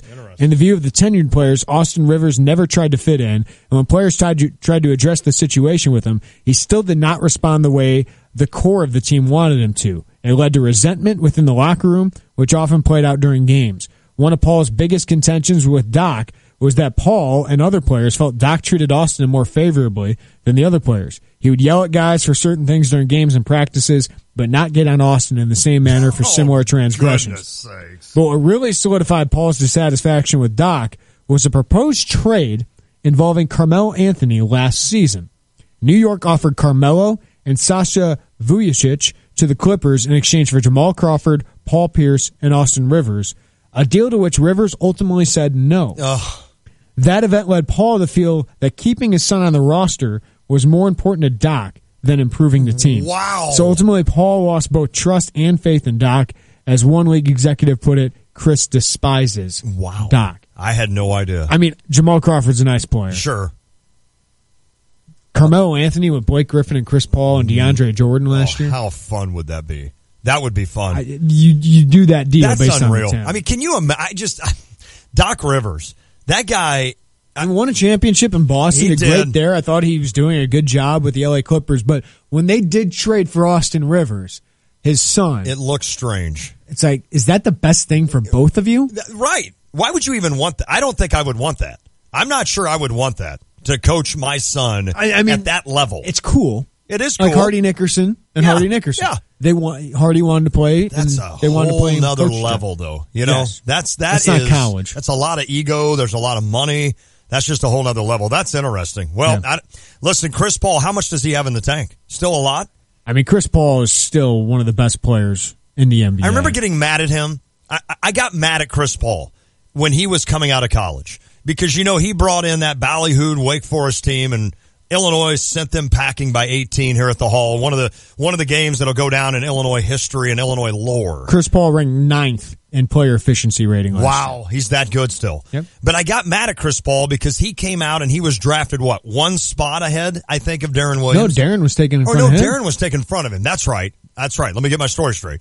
And then everybody was saying, well, Chris Paul's the better point guard. And of course, I'm not even going to look at both sides of this argument. Darren Williams is my guy. He's from Illinois. He's the best point guard. There's hands down. Mm-hmm. Like, why are you even saying that Chris Paul is the better point guard? And now you look at it. Darren Williams, did he have a hell of a career? Yes. Yes. Did he have He Chris was worth Paul's? the third pick. Yes, he was. Did he have Chris Paul's career? No. And Chris Paul's a Hall of Fame. And so it's one of those where even today, I'm like, I gotta quit hating Chris Paul because really he didn't do anything wrong. A lot of people think he's going to be a coach. Which is cool. And he Eventually. seems like he could be that guy. Yeah. I mean, he does seem like he could be that guy. Averaged 18 points a game, 9 assists last year. For his career, 9.9 assists. And this has inspired... What? A list. Oh, no, please, no! Austin, you can hop in on this one if you want. Please. The interns can hop in. He's got a list. Jeremy has got a list. He's got a list. Jeremy has got a list. Cause we love to go through lists. Just to mess with the lawn. We have a fire admirer! Chris Paul ranks 10th all time in assists. Oh. With 8,251. Can you name the other top 9 all time in career assists? John Stockton. Number 1 with a bullet. With a bullet. 15,806. Isaiah Thomas. Isaiah Thomas, number 7, 9,061. Well done, Austin. Bob Cousy? Bob Cousy, not on the list. I thought I'd go old school The there. dribbling with only one hand really hurt him. Magic Johnson. Good call. Number 5 on the list. Probably would have been a lot higher if he would have kept playing without the health risk. 10,141 assists. Larry Bird? Larry Bird not on the list. I thought he would be on there. As much Larry as didn't play that long. Well, that's the thing. That's true. Larry's number 40 all time. Tiny Archibald. Tiny Archibald not. Steve Nash.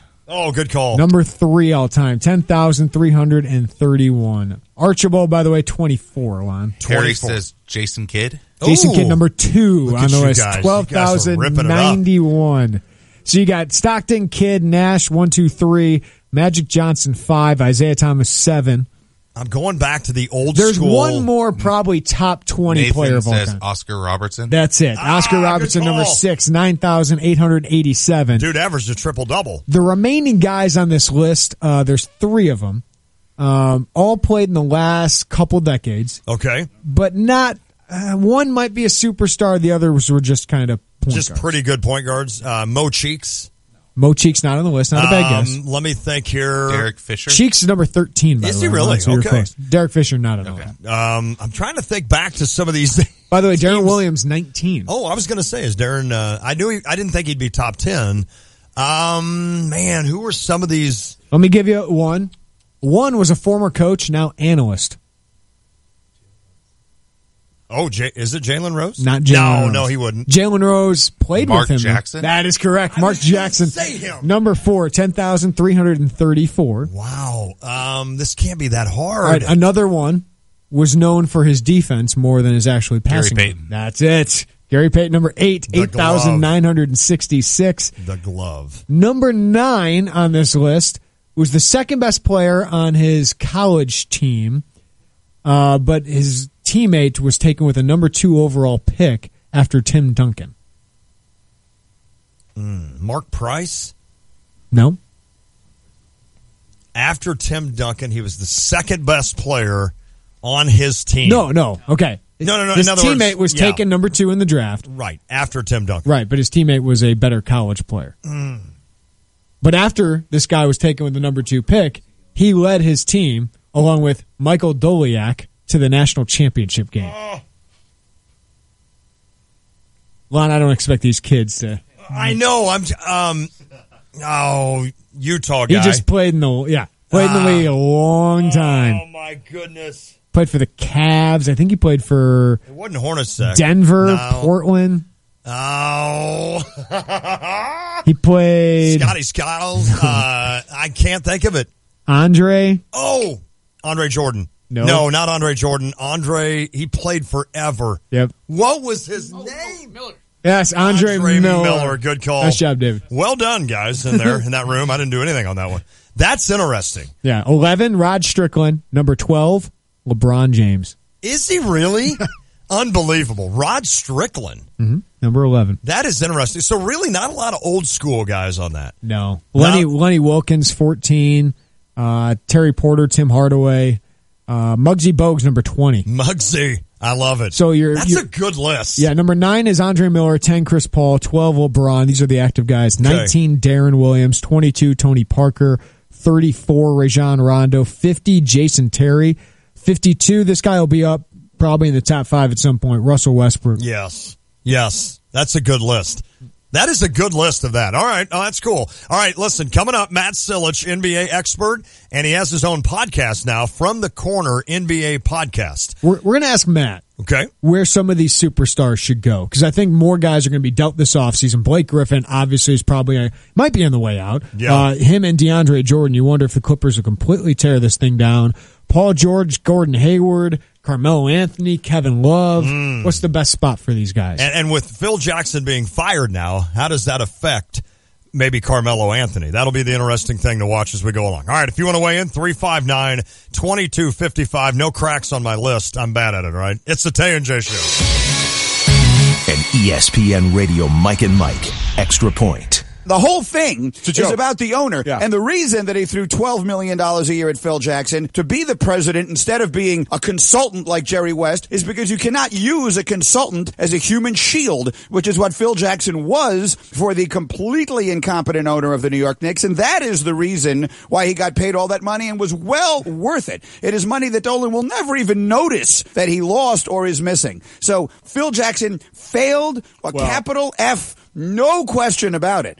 But if you're asking me, did he fulfill the mandate that was really required of him by the owner? The answer is yes. Well, see, I'll disagree there. I mean, I'll put a lot of the blame on Dolan, certainly not all of it. At some point, Phil took the job. You take the job, there's responsibilities to do your best at that job. And Phil, let's be honest, mailed it in.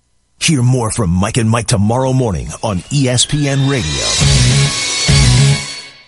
When smart businesses need to grow their team, they do it on the site proven to deliver, Indeed.com. According to an independent study, Indeed delivers 5 times more hires than any other job site, more hires than the rest combined.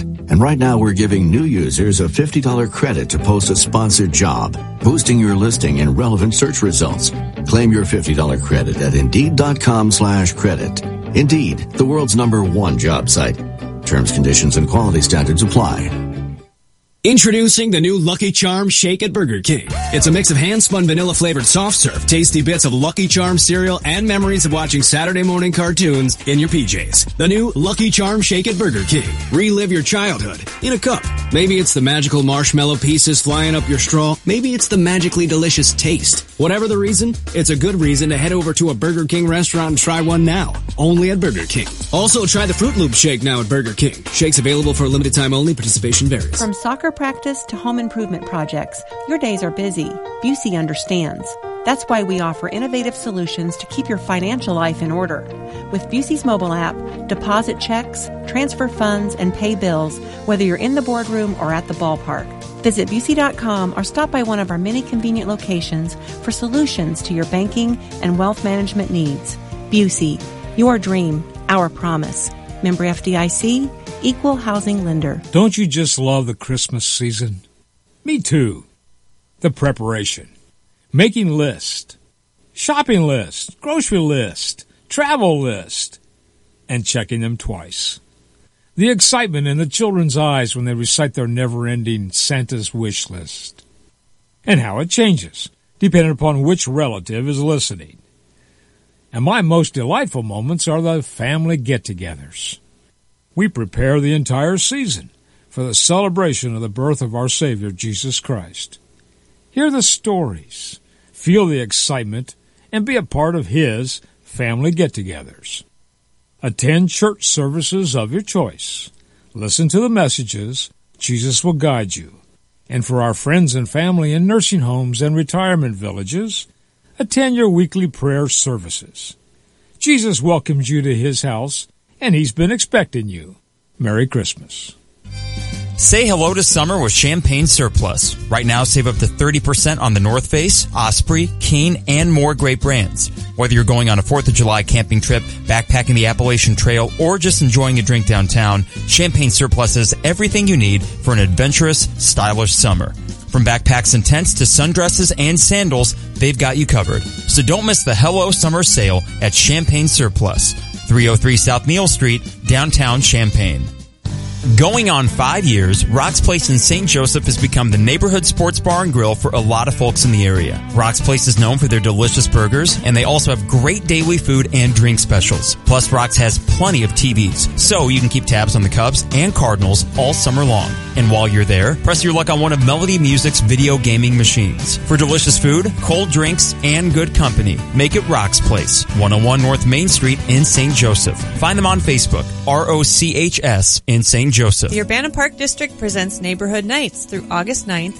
This Wednesday night, June 28th, we will be out at Addie's at Stone Creek, 6:30 to 8 p.m., and the Live Jukebox will perform their pop hits and classic rock. Join us for free popcorn and lemonade, fun activities. You can meet Urbana Park District officials and find out what's going on. And we want to thank our sponsors, SJ Broadcasting, Urbana Moms, First Federal, and CUMTD. For details, you can visit our website at urbanaparks.org. Coach Mike Ditka is not just talking sports. What will he say next? Hear him here Monday and Friday mornings from 7:30 to 8 with Brother Johnny and me, Stevie J, on ESPN Radio 93.5.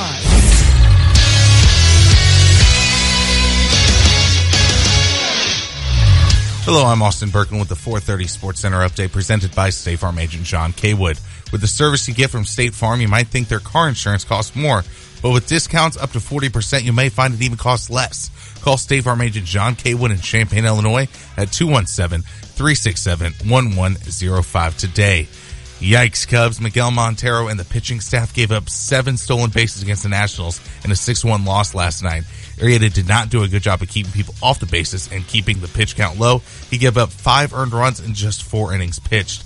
As a result of that, Miguel Montero went on a post-game rant blaming the Cubs pitching staff for his throwing woes. Theo and crew decided to DFA Montero this morning. AAA catcher Victor Carantini will be brought up to replace Miguel Montero. The two teams play again tonight at 6:05 Central Time. Lackey and Strasburg are the probables. Lackey gave up 3 hits and 1 earned in his last start on June 23rd against the Marlins. The White Sox defeated the New York Yankees 4-3 from the rate last night on a walk-off single by Jose Abreu. Jose Quintana of the White Sox threw a gem, only giving up 2 hits and 4 walks in 6 1/3 innings. The rate will play host tonight for Yankees Sox, and the pitching matchup is Masahiro Tanaka versus Carlos Rodon. While the White Sox won on a walk-off hit, the St. Louis Cardinals fell 6-5 on a walk-off hit against the Diamondbacks in the 10th inning. The Cardinals were up 5-2 in the 7th inning, yet the bullpen gave up 3 runs in the 8th and 9th innings. Then in the 10th inning, Chris Herman scored Ray Fuentes in the 10th inning off Matt Bowman. In some big NBA news, the Knicks and James Dolan have decided to part with GM Phil Jackson after the Porzingis, Carmelo, and the poor performance on the court. Then later this morning, Adrian Wojnarowski reported that the Clippers have traded Chris Paul to the Rockets for Decker, Williams, Harrell, Beverly, Liggins, and Wiltshire, a first-round pick, and $661,000. That, my friends, is the update.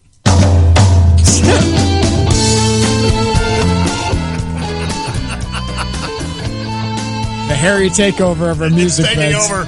Hey, the Cardinals, those stinking Cardinals, host the Nationals. Celebrate the 4th of July weekend with great promotions, including a 1967 World Series beer stein.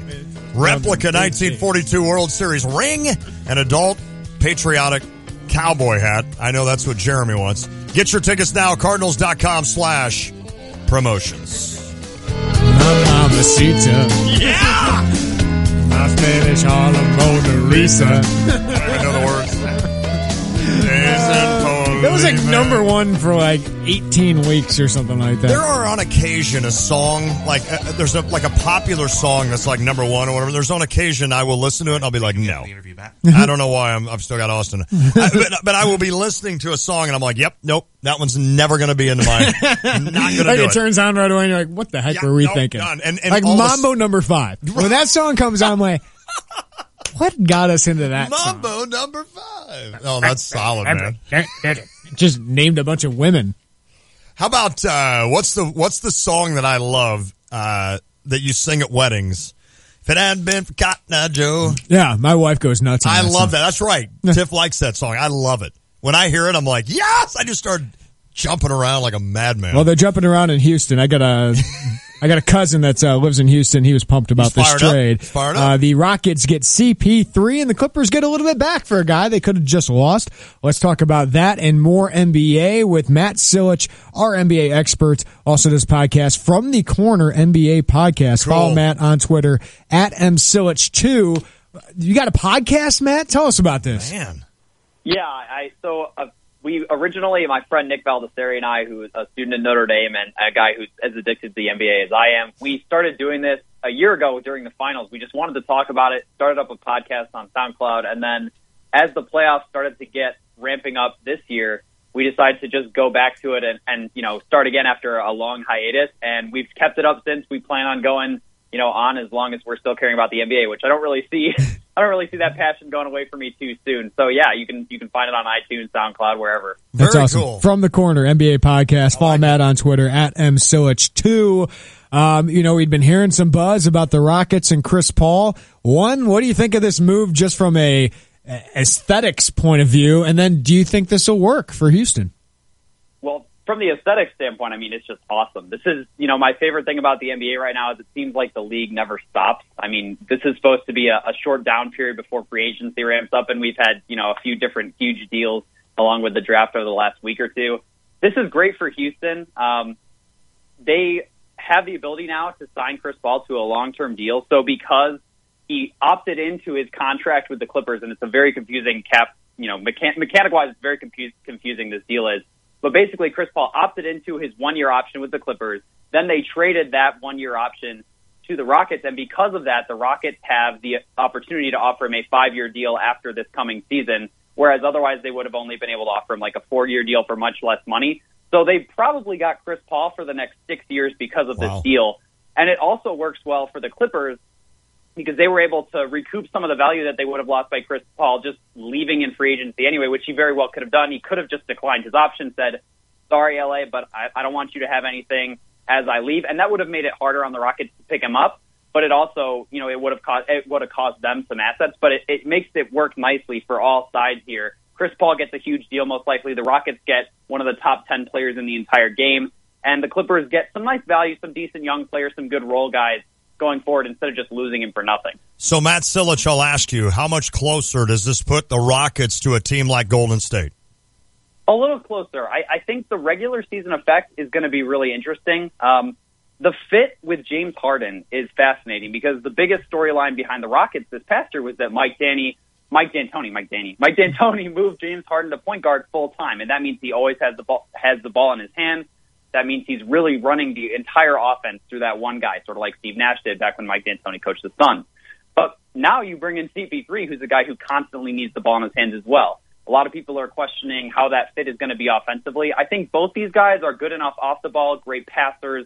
I think they can make it work, and it'll probably lessen that load a little bit for them. Yeah. I think defensively it works. Chris Paul, we know, is can be an antagonistic teammate at times. I think he'll try to whip Harden into shape defensively a little bit, and he won't have to guard those tough point guard assignments. Good call. The only concern I have for how they match up now with Golden State, I mean, obviously there are other roster concerns, but just specifically with the backcourt fit, is the mentality from CP3.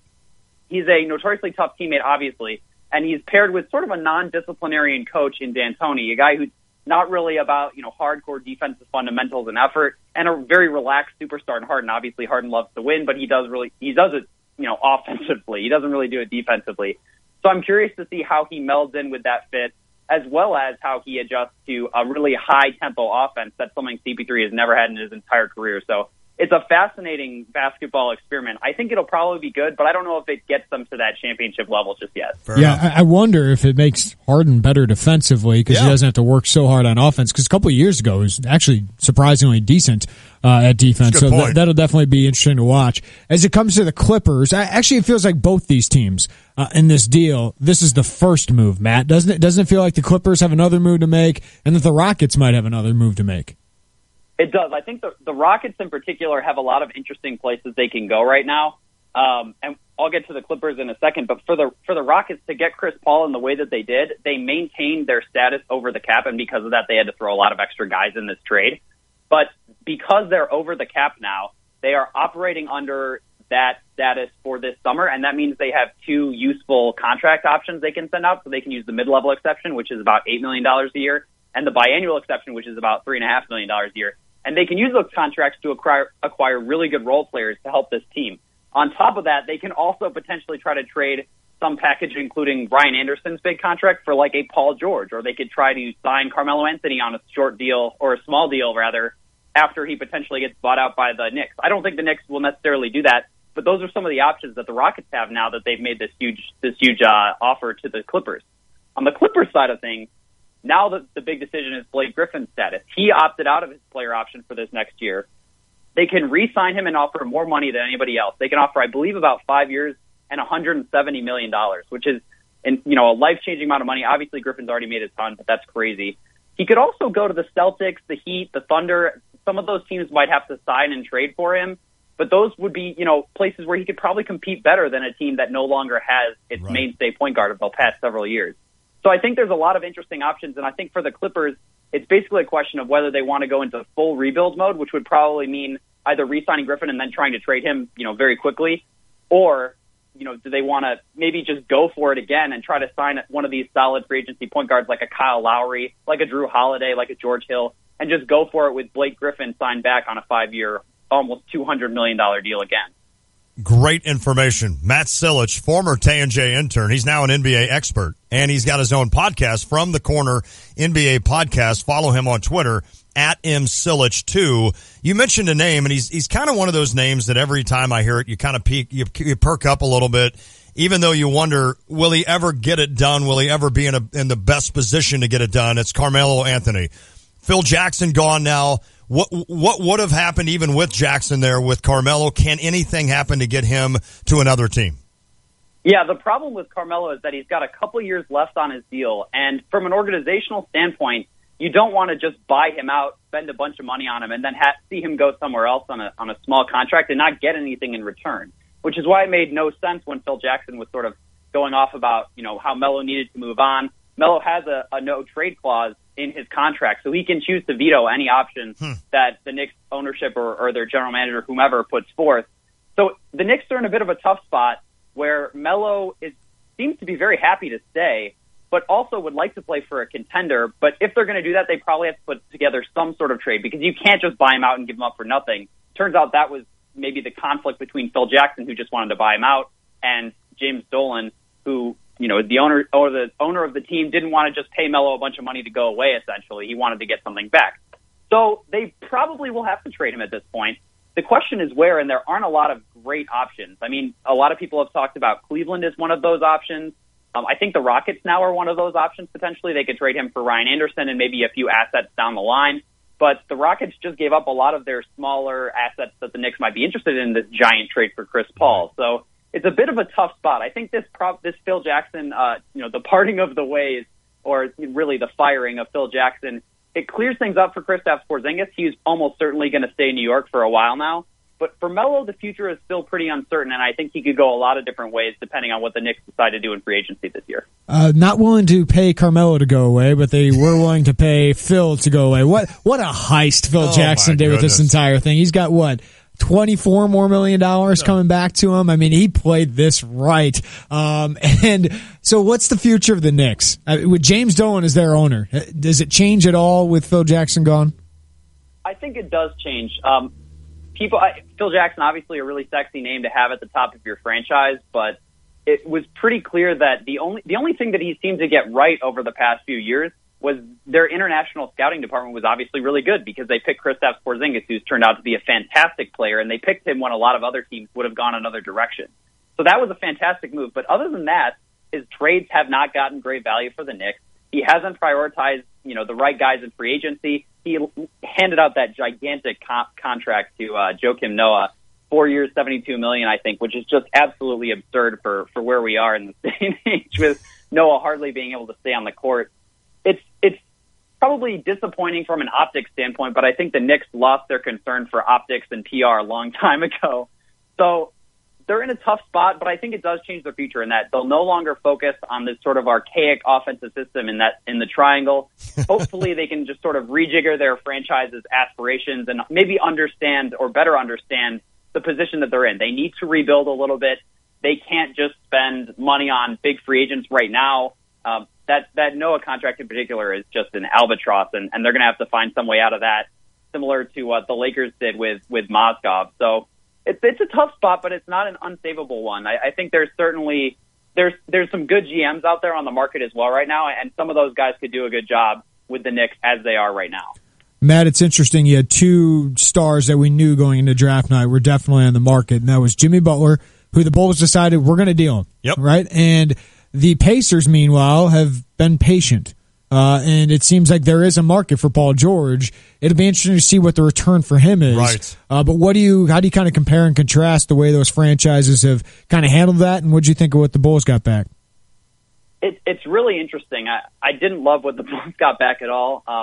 Part of that is I was high on Chris Dunn coming into the draft, and then I think one of the things that maybe the Bulls management staff might need to brush up on in terms of their knowledge is that you can, get more information and have that affect how you feel about prospects and players. And Chris Dunn just had a horrid first season in Minnesota, and I think that really should have factored in more because it seems like they are viewing him and maybe Lauri Markkanen as like really potentially great players, and I just don't think that's very realistic. Markkanen doesn't have a skill set that really translates to a playoff atmosphere. He's a 7-footer who has to play the 4 because he's not a good enough rebounder or defender, and it just makes for a very weird fit in the modern NBA. I do think that, at least they got something for Butler. It's not like they waited another couple of years and then he just left in free agency for nothing, but I think they should have waited longer. The Pacers, on the other hand, they have to have a bit of a sense of urgency here, and I understand why they're waiting right now. The rumor right now is that the Celtics are hoping to sign Gordon Hayward with the cap space they have, and then once they're over the cap or close to the cap, they'll use some of the contracts that they have, like Avery Bradley, like maybe Marcus Smart or Terry Rozier. They'll use those contracts to trade for Paul George, and then you'd have a really fantastic roster to go with Gordon Hayward, Paul George, Al Horford, all those guys, Isaiah Thomas as well.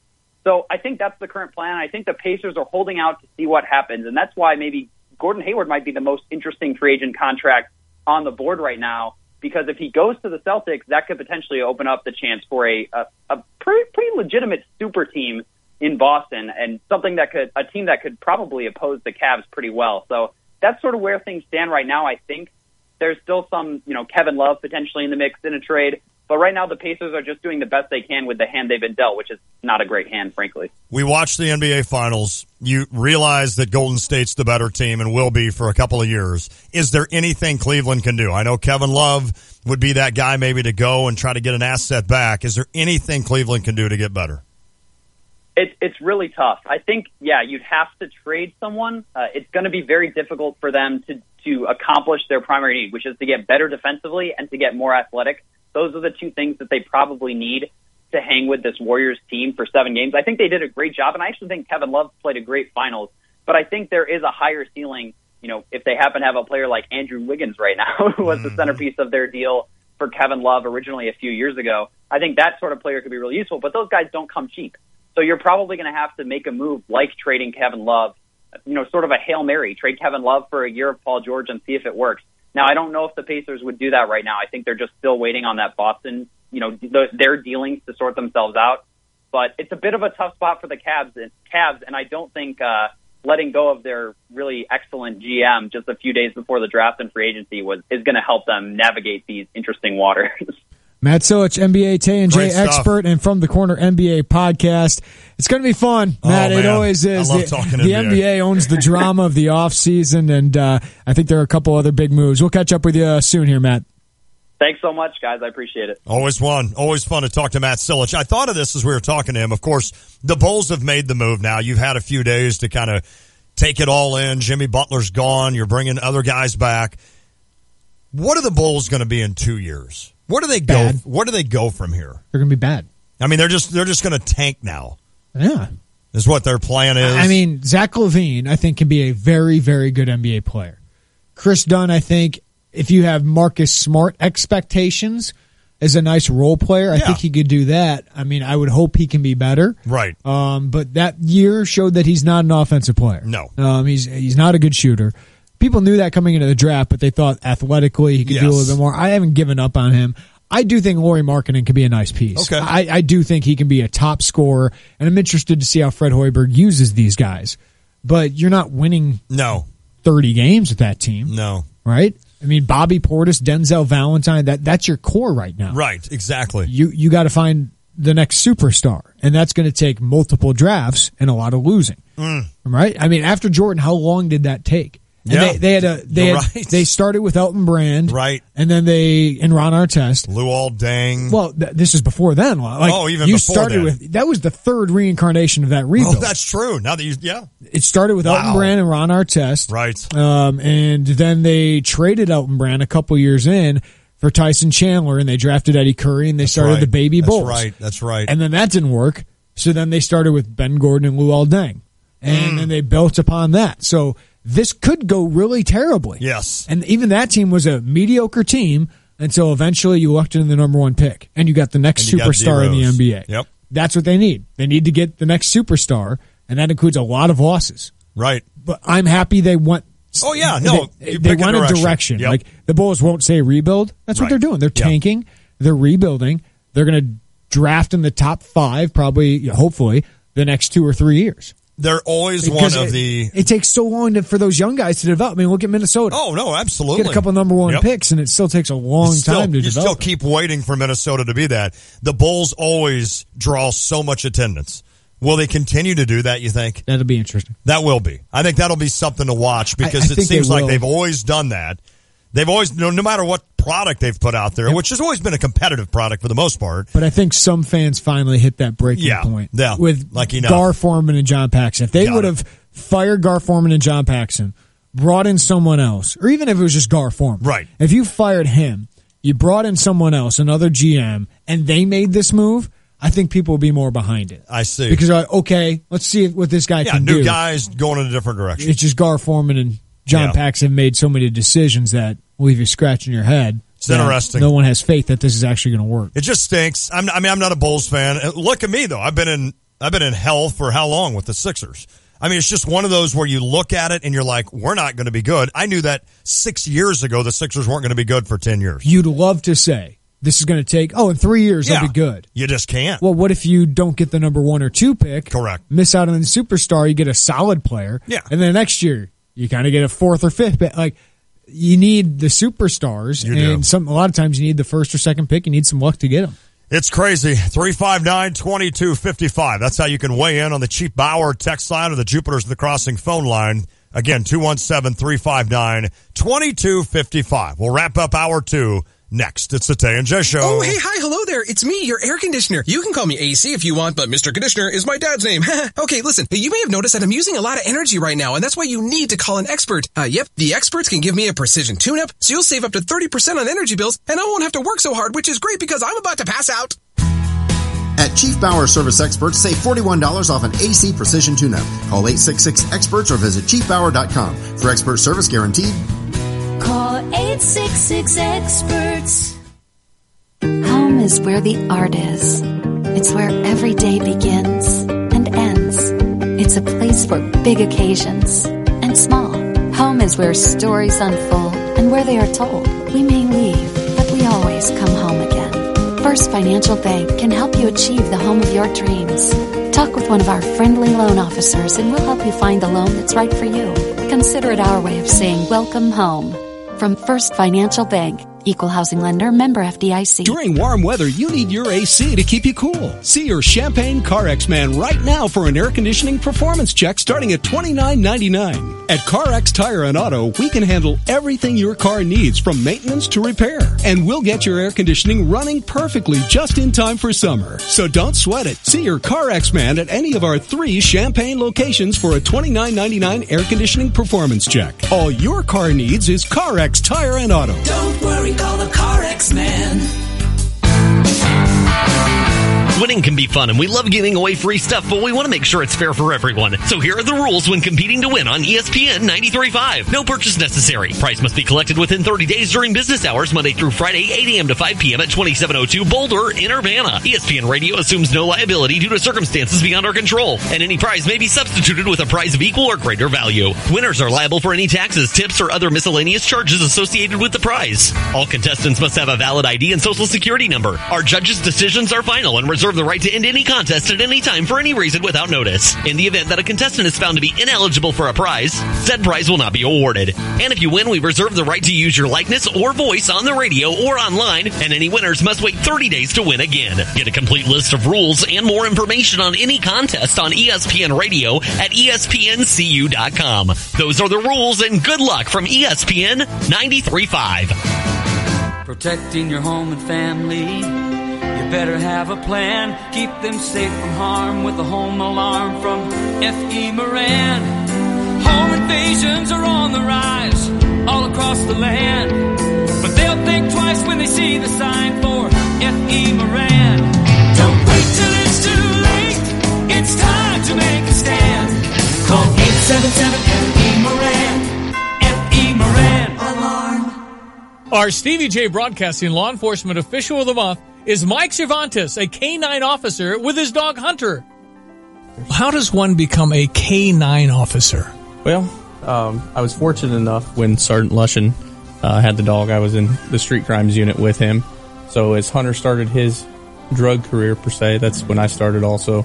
For Hunter specifically, he's a narcotics detection and human detection dog. So if somebody, say, a little kid walks away from a place, or an older person walks away from a nursing home, something like that, he's able to track them down. He's also able to do article recoveries. So if somebody's running from us and they toss a gun, somebody loses their keys, which we've helped do that before, he can go in an area and I can give him the command to search for that human odor, and he can find that. He's also able to detect odors of illegal narcotic.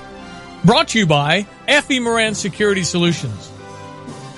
Check out the new BMW of Champaign. It's not like the old Twin City. They have new on-site local ownership since 2013, along with a new state-of-the-art facility. With a Customer First Service Award winner for 2015, BMW of Champaign does business your way. Yes, they have tons of cars. Yes, they'll get you what you want. Yes, they discount, deal, and even pick up and deliver. So stop in, ask for Ben, and give BMW of Champaign a look. BMW of Champaign at the corner of Neal and Burwash in Savoy.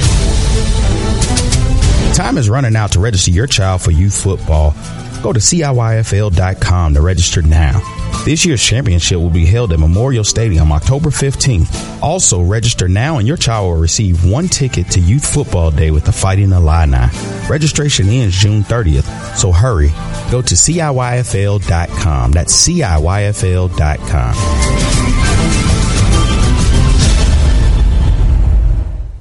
When you're heading home, Tay and J are on your way talking sports. Weekday afternoons 3 to 6 here on ESPN Radio 93.5. Next hour, we'll give away a Red Grange farmer-style hat as our part of Game Day Spirit's Wheel of Games, brought to you by Game Day Spirit, located on Green Street on South Neal and online at GameDaySpirit.com. Game Day Spirit. We love them. They're a great sponsor of the Tay and J Show, and they are the official fan store of the Fighting Illini. It is the Tay and J Show. Lonte, Jeremy Werner. The whole Clippers talk earlier got me thinking, the Clippers and Arizona Cardinals, honestly, are basically known as the two worst franchises in sports. You're going to inspire another list. Oh, no! Yeah. Do you really? Yeah. I didn't mean to do that. Oh, no. He's got a list. Jeremy has got a list. He's got a list. Jeremy has got a list. 'Cause we love to go through lists. Just to mess with the lawn. I'm not sure that this is legal to do two of these in 1 hour, number one. All right. Clippers. All-time leading scorers. Eric Piatkowski. I'm still looking it up, so you got some time to think about it. Eric Piatkowski. All right. I have a top 5. Okay. All right. Top 5 Clippers all-time leading scorers. Blake Griffin. Number 2. It's 7,547. We mentioned his name in the last segment. Well, Chris Paul, right? No. No? Not in the top 5? No. Hold on. I'm getting just one help. What? Elton Brand. Elton Brand, number 4, 6,902. Okay. Elton Brand played with this guy at the Clippers and at Duke. Oh, man. He was one of the first guys to be a one and done at Duke. Oh, really? No, not Shane Battier. I don't know. Corey, not Bradford. The guy that was going to come to Illinois thought they were going to get him. Maggette. Corey Maggette. Corey Maggette's a top 5 scorer in Nets history. Clippers history. Or Clippers history. That's the team we're talking about. Yeah, yes, maybe I'm thinking Nets here. Number 3, Bob McAdoo. Okay. And number 1, I don't think I know this guy. Oh, no. Randy Smith. I don't think I know that guy. He lives in Villa Grove. Yeah. I know a Randy Smith. I enjoyed the Clippers all-time How about leading that? scorers. He's like the most normal. But, okay, so that wasn't fair, by the way. Come on, I had to do Clippers all-time leading Did scorers. Piatkowski even play for the Clippers? Yes, Piatkowski did. Or Piatkowski. Number 6 is Chris Paul. 7, Danny Manning. 8, you'll like this name a lot, fans, Loy Vaught. Oh, yeah. Number 9, Ken Norman. Wow. Number 10, DeAndre Jordan. Unbelievable. That's your top 10. DeAndre Jordan is 10th. Yep. The one thing I was thinking about, though, if you're the Clippers, they're so bad. And then all of a sudden they had this little run. Like, oh, here we go. We got Chris Paul. Yeah. We have Blake Griffin. We're going to make this happen. They actually stole the show from the Lakers for a few years. And then here they go. They're coming right back down. And they didn't get the title, and it's hard when you're a fan of a certain franchise. And Arizona's the same way. Well, they got all the way to the Super Bowl, and now we're going back down. You wonder because of that and where that franchise has been, and with Steve Ballmer as their owner. Yeah, true. Do they want to go all the way back down to the bottom? They don't have to. They don't have to at all. I mean, they got control if they want it of Blake Griffin. If he wants to re-sign with them, they can offer him $200-something million. They got DeAndre Jordan. Yeah. Those are 2 of the better players in the NBA. Say. I mean, 2 of the top 25 guys in the NBA. No doubt. So you can start there. You can sign a free agent point guard, and you can be competitive. You could be competitive. There's nothing wrong with that. Nope. As long as you give yourself a chance, and with that young core, right, you still give yourself a chance that, hey, if the next great point guard comes here. That is interesting. It'll be interesting to see. The Clippers did luck out a little bit in the NBA saying no to the Lakers trade. Oh, that's right. Because the Lakers wanted Chris Paul, right? They had a trade all set up for him. Oh, I forgot about that. And the NBA nixed it. And does that happen? That doesn't happen often. Ooh, that does not happen often. Changed both franchises. That right is there. interesting. Do the Clippers and Lakers still play in the same spot? Yep. How cool is that? I don't think it's cool for the Clippers because it's not their arena. No. And the Giants and Jets. I mean, that's weird. I think the Clippers are going to want their own. In today's day and age, the teams split a stadium. The A's and Raiders. That's why the Raiders are leaving. That's weird. Next hour, we got Drive Time. We also got our giveaway for Game Day Spirit. If you want to weigh in, 359-2255. It is the Tay and J Show.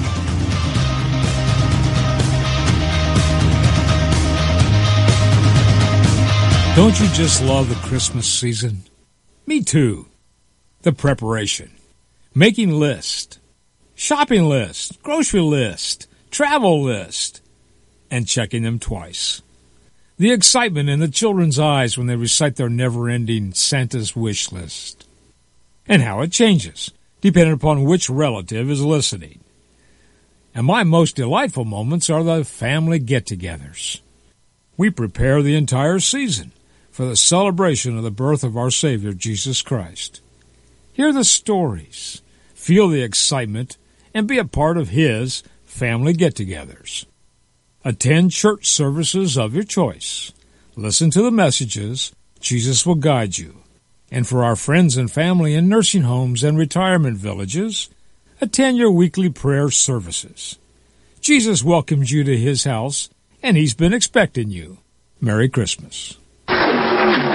Racing action is back this Friday night at the Farmer City Raceway in Farmer City, Illinois. It's Fan Appreciation Night. Don't miss a full show and fireworks at dusk. Late models, modifieds, pro lates, and street stocks. Gates open at 4 p.m. High laps at 6:30. Qualifying at 7 and racing afterwards. Adults are $5. Kids 12 and under get in free at Fan Appreciation Night this Friday night at the Farmer City Raceway in Farmer City, Illinois, where we'll sell you the whole seat, but you only need the edge.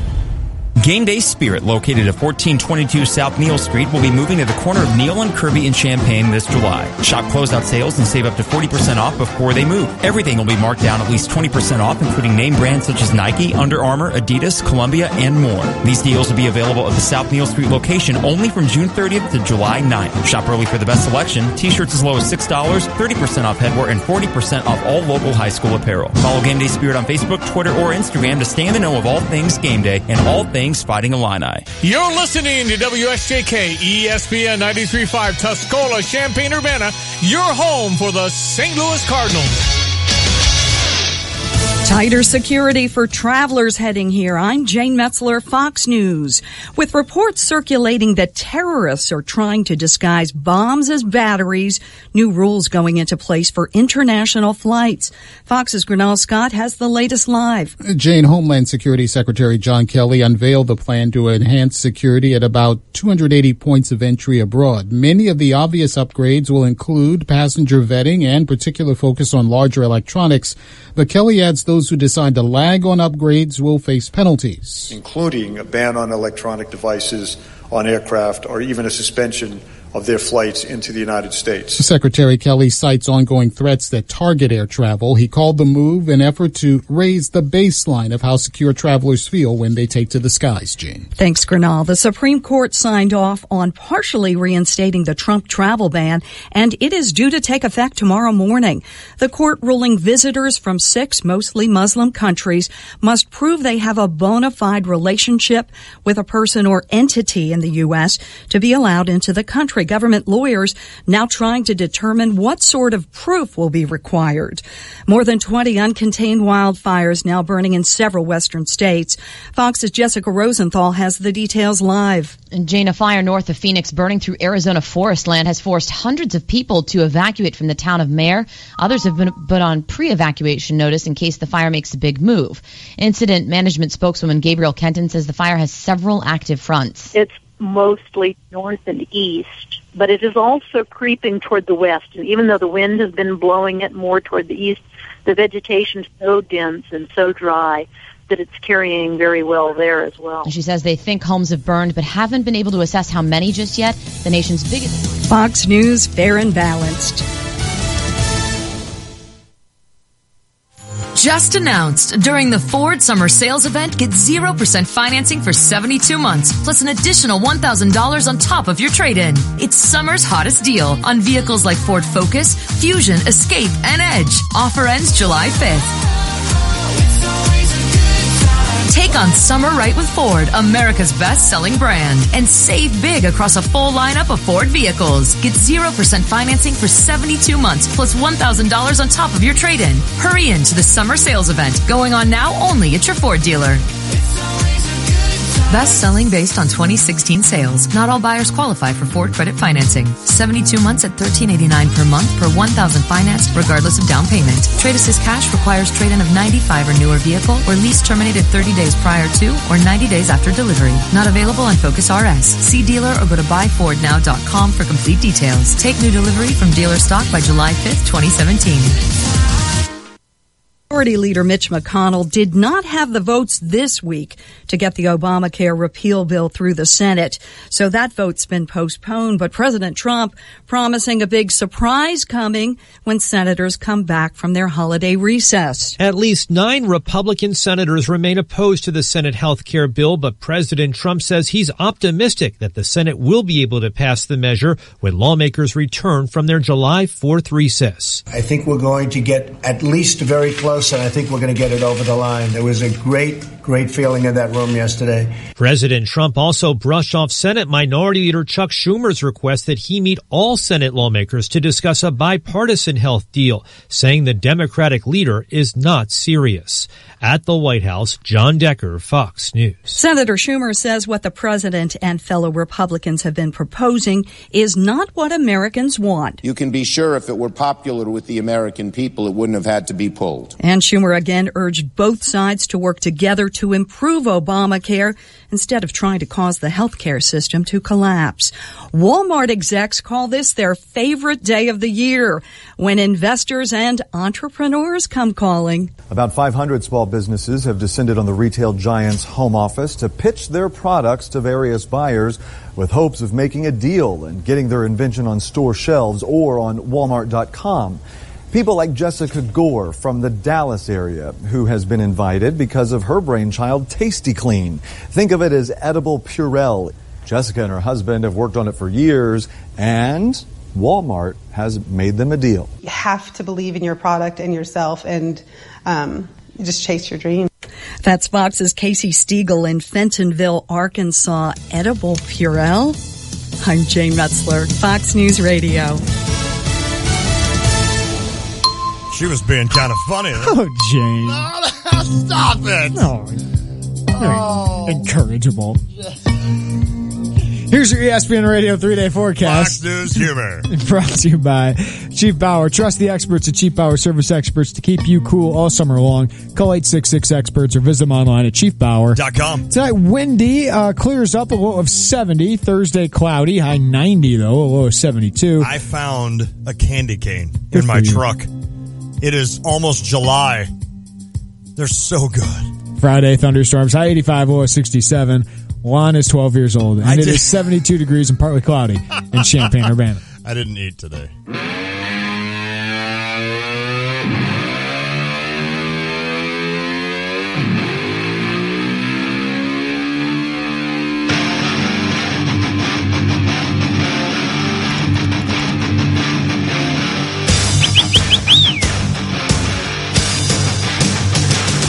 It is drive time, presented by Honda BMW Champaign. For new and used vehicles, visit their huge inventory at the corner of Neal and Burwash and Savoy, or visit them online at drivechampaign.com. Latte, here's a recap the first 2 hours of the Tay and J Show.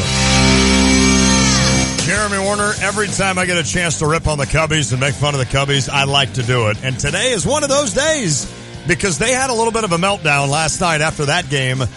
How about Montero coming out and ripping Arrieta for his slow, deliberate approach to pitching? Which is fact. It is. It is is totally fact.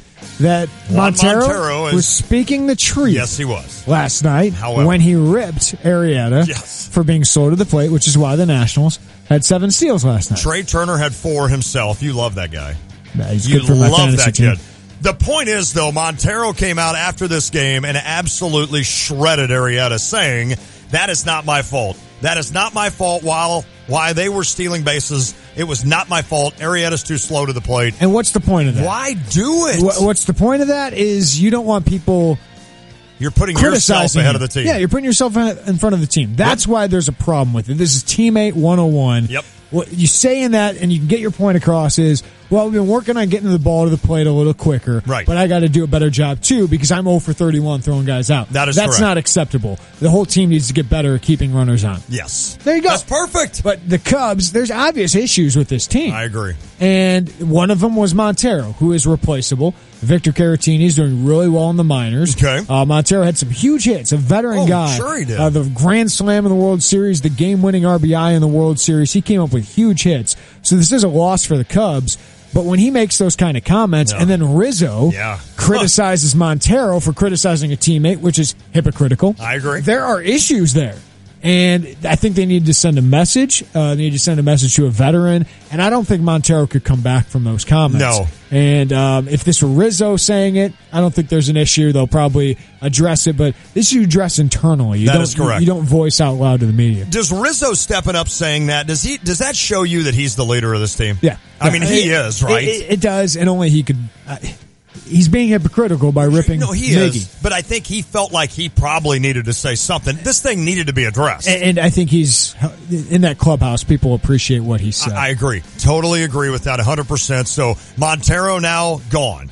And we'll see what happens now with the Cubs. Caratini up, who's hitting 350. Wow. In the Just another dude. Yeah, Austin and I were actually having a Victor Caratini discussion yesterday, right? Like we were talking about what's the Quintana package for the Cubs, and we brought up their top two prospects, Eloy Jimenez and Dylan Cease. And then we talked about Candelario, but I don't think the White Sox would need a third baseman. I'd rather have a catcher, right? And Caratini would be great. Well, that's probably out the window because he's part of the big league club. Now he's part of it now. And Mark Tupper from the Decatur Herald Review, who we talked to about some Illinois, when we'll bring that up in a minute. I thought Mark brought up a good point. Something's wrong with this team. They've needed something. Maybe this is it. Maybe they can look back at the end of the year and thank Juan Montero for doing what he did and bringing this team together. Miguel Montero. Or I keep saying Juan. Is he like a race car driver? Well, Miguel Montero, and they can thank him for saying, hey, you know what? You did it. You were the reason we came together as a team. # We Are Good. He started that, right? Yeah, that's right. In 2015. What's the one this year? That's Cub? That's stupid, is what that is. Is that a mocking one, though? I don't think so. The # That's Cub? That's Cub. That's what I see. We don't need a hashtag for every year, guys. No, we don't. No. Just stick with I what like you the have. # We Are Good. That was when they needed to feel good. Montero was a little bit of a leader there and propped him up a little bit, but he was he's expendable Raphael now. Belliard of the Cubbies. What a name. Happy flight, baby. Got that out of. The other big news today, Chris Paul traded to Houston for like 6 guys. Yeah. The bigger names are Sam Decker, Lou Williams, Patrick Beverly, and they get a first-round pick. This is a win for the Clippers. Now, they lost Chris Paul. Right. But it sounds like Chris Paul was leaving anyway. Correct. Whether it was to Houston or the Spurs, he wanted to team up with James Harden. But the Clippers got something out of this. Yeah. Meanwhile, Houston becomes really intriguing because obviously they had one of the top 15 players in the league no doubt. to James Harden, one of the MVP candidates this year. But will this work? 2 ball-dominant guys. But for the NBA, this is a win. This is the offseason in the NBA is so exciting, so intriguing, and I love that there's another team going for it, and there's another team that, hey, Amen. this is going to make the regular season worth watching. Amen. And hey, you got another team that's actually trying to compete with the Warriors and saying, hey, we're not just going to bow down to you. Right. And I think there's another move involved, whether it's trying to get Carmelo Anthony, trying to get Paul George. That'd be cool. I think the Rockets are trying to be another super team. I think I said it, like the NBA is the gift that keeps on giving right now in the off season, which you love. I was thinking about this with Blake Griffin and Chris Paul. I mean, that worked, didn't it? Oh, that was worked very in successful. LA. I mean, that was the best years of the Clippers. Yeah, without a doubt. I mean, we were just talking about when I was growing up, NBA Live, like the rosters on that, like Benoit Benjamin, Loy Vaught. Was it Gary Grant was their point guard? Eric Michigan. Piatkowski. I mean, those were their guys, and they kept drafting at the top. Yeah, and they kept with Darius Miles. I mean, that's Michael Olowokandi. Oh no, he was the number 1 pick. Oh, the Clippers, poor Clippers. Hey, Mark Tupper talked a little Illinois, and I thought he brought some good stuff to the table. We asked him a lot about Brad Underwood. He says he likes him. He's all in on Brad Underwood. He's like, if I've got to pick a corner, I'm going all in on this guy. He likes the fact that he's got a little edge to him, and I would agree with that, Jeremy. It seems like the way I take Brad Underwood when I hear him, it's kind of like, this is the way I'm doing things.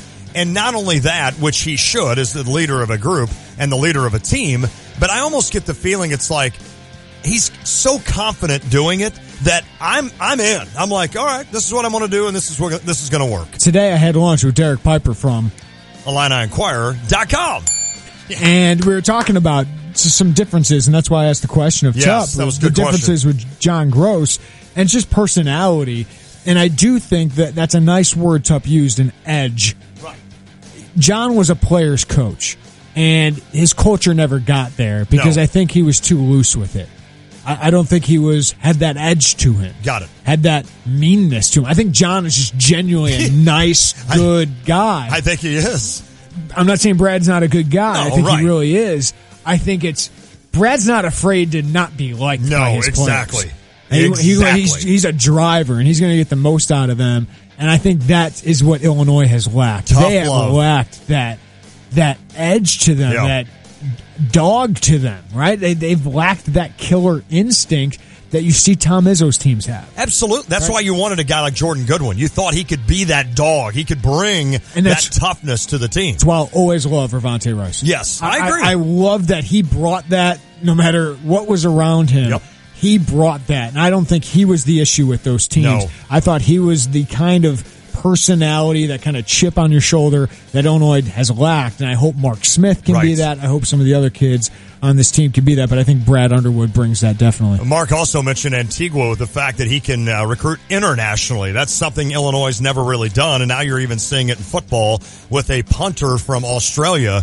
I mean, it's kind of where it's at, right? I mean, you look at Gonzaga as the blueprint in basketball, and even Oregon a little bit with regards to getting guys internationally. I know Canada's not, but it's just one America, Junior. Right, but it's one of those where why not? Let's see what it does, and let's see if Matik Vassal can be a guy that comes in and 3-4 years down the road, you're like, you know what, he was pretty solid. It literally opens a world of possibilities. It does. Right? It does. I don't think you're going to land a roster full, and you can't. You can't. I mean, Gonzaga has done that, especially with Canada, but that's right down the road. It's right where they're at, right? In Oregon, it's not that very far for them. But if that opens up some possibilities, I mean, you can have some nice players like Michigan with Mo Wagner. I don't know. Vasil's probably not going to be Mo Wagner. No, but if he can be a productive player for you, I like that. I like that Illinois football went to the Australia thing because other programs have done that. So hey, we had Demir Kripalia. There you go. Oh wait, he was from Chicago. Robert Archibald, right? He was from Scotland, St. Louis. Good.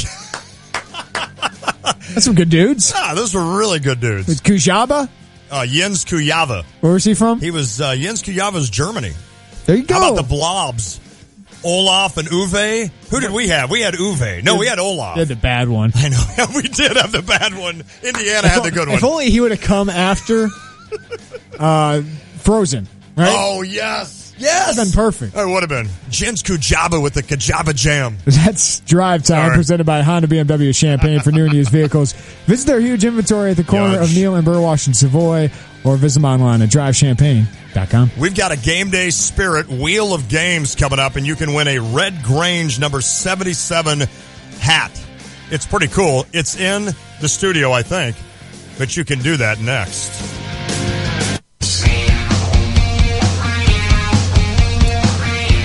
Hey, whether you just purchased your new home or you've been a homeowner for years, the experts at Busey Home Mortgage share 6 essential items for your home to-do list.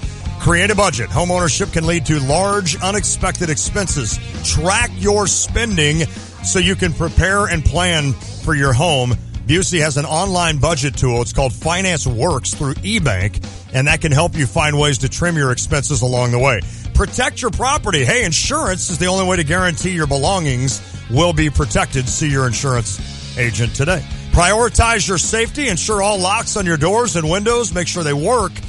And take your tax deductions. Make sure you're aware of all tax deductions you can receive from your move and also your new home. Whether you need tools to budget for your home or you're looking to build, buy, or refinance, Busey Home Mortgage is here with expert advice and simplified solutions. Visit BuseyMortgage.com for loan programs, rates and fees, and financial calculators to help you determine how much you can afford. Apply online at BuseyMortgage.com.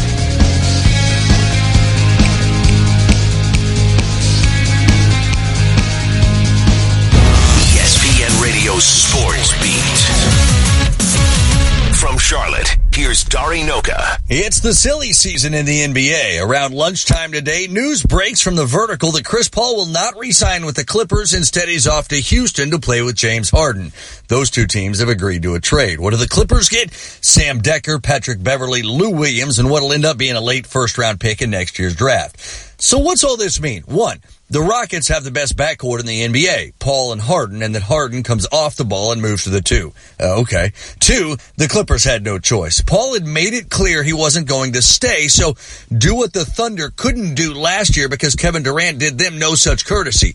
get something for him. The Clippers did, and they didn't do too badly. Patrick Beverley's a very good point guard who plays excellent defense. Lou Williams is a fantastic shooter who heads back to Staples Center where he played as a Laker, and Sam Decker, really good athlete who's quickly improving. The Clips weren't good enough before, and they're not good enough now, but they did as well as they could thanks to Chris Paul's decency and courtesy in telling them he wasn't going to stay. In 60 seconds, just go.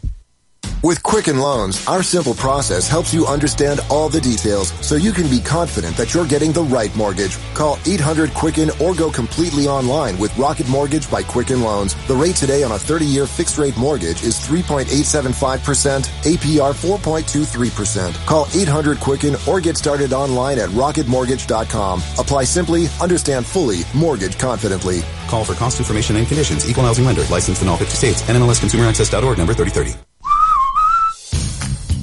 AutoZone presents the oil change. Regular oil changes protect your engine from wear and tear, helping your car roll well beyond the 100,000-mile mark. And right now, you can get 5 quarts of Pennzoil conventional motor oil and an STP oil filter for just $23.99. So visit your local AutoZone. With over 5,000 locations, the right supplies, and good advice are just around the corner. Let's get you what you need. See store for restrictions and details. Get in the zone, AutoZone. I just got back home to Charlotte today, flew in from Omaha, where I've spent the past 5 days. It was the 6th College World Series I'd been to, either as a fan or a media member. And for the 6th time, I was blown away. Now, the first time I went, I lived in Nebraska. It was in 2000, and I was only an hour away, and it was a bucket list thing. And I found out why. Now, that was at the old Rosenblatt Stadium. I have been there 3 times at the new TD Ameritrade. And while it did lose a little bit of its mystique and charm by moving to this big league feel of a ballpark, this is still one of the greatest events in sports. Just before I left the stadium last night, I was talking with a man, probably 65 years old, said he drove from Reno with no dog in the hunt, no team to root for, because it was on his bucket list. Well done, sir. If you haven't gone, please go. And props to Florida, first-time College World Series champs. With the ESPN Radio Sports Beat, I'm Dari. Racing action is back this Friday night at the Farmer City Raceway in Farmer City, Illinois. It's Fan Appreciation Night. Don't miss a full show and fireworks at dusk. Late models, modifieds, pro lates, and street stocks. Gates open at 4 p.m. High laps at 6:30. Qualifying at 7 and racing afterwards. Adults are $5. Kids 12 and under get in free at Fan Appreciation Night this Friday night at the Farmer City Raceway in Farmer City, Illinois, where we'll sell you the whole seat, but you only need the edge. Check out the new BMW of Champaign. It's not like the old Twin City. They have new on-site local ownership since 2013, along with a new state-of-the-art facility. With a Customer First Service Award winner for 2015, BMW of Champaign does business your way. Yes, they have tons of cars. Yes, they'll get you what you want. Yes, they discount, deal, and even pick up and deliver. So stop in, ask for Ben, and give BMW of Champaign a look. BMW of Champaign at the corner of Neal and Burwash in Savoy. You buy Community Credit Union for campus and community.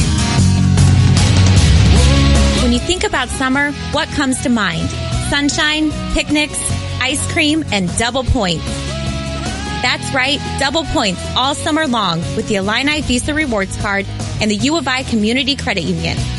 Now through the end of summer, use your Illini Visa Rewards Card on purchases for gas, groceries, and restaurants and score double points. Plus, you can score an extra bonus 1,000 points with your Illini Visa for 20 or more transactions each month. Use those points to purchase once-in-a-lifetime trips and experiences. Not a member yet? Visit IlliniCard.org today.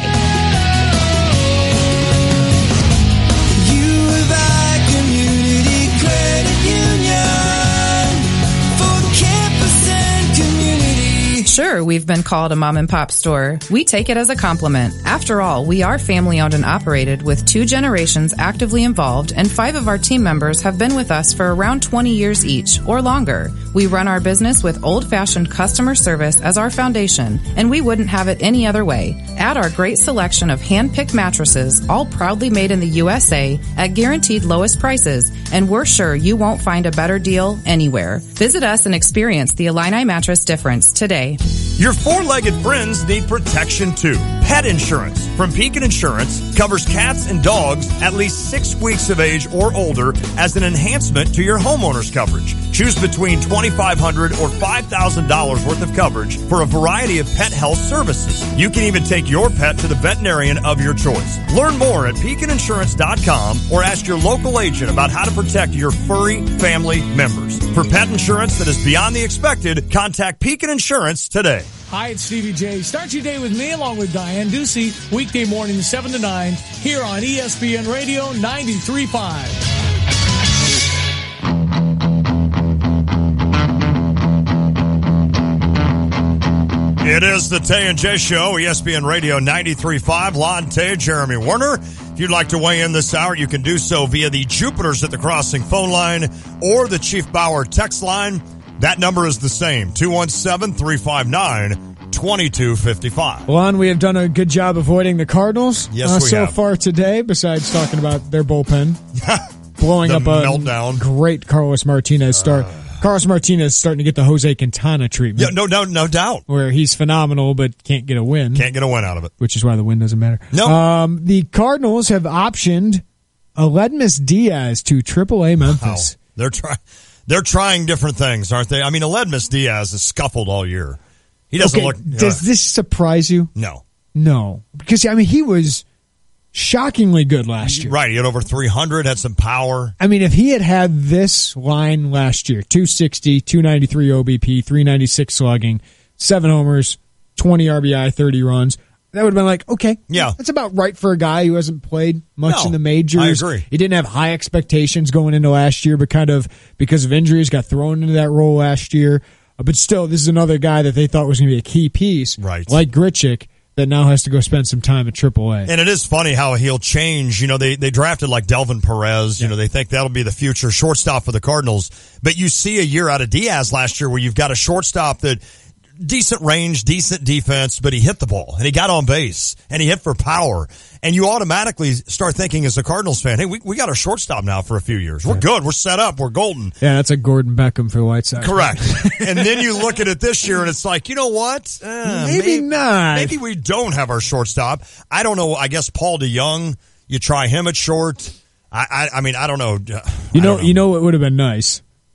If you kept Matt Adams. Yes. I mean, I was all for that trade. Right. I thought he was a quadruple A player.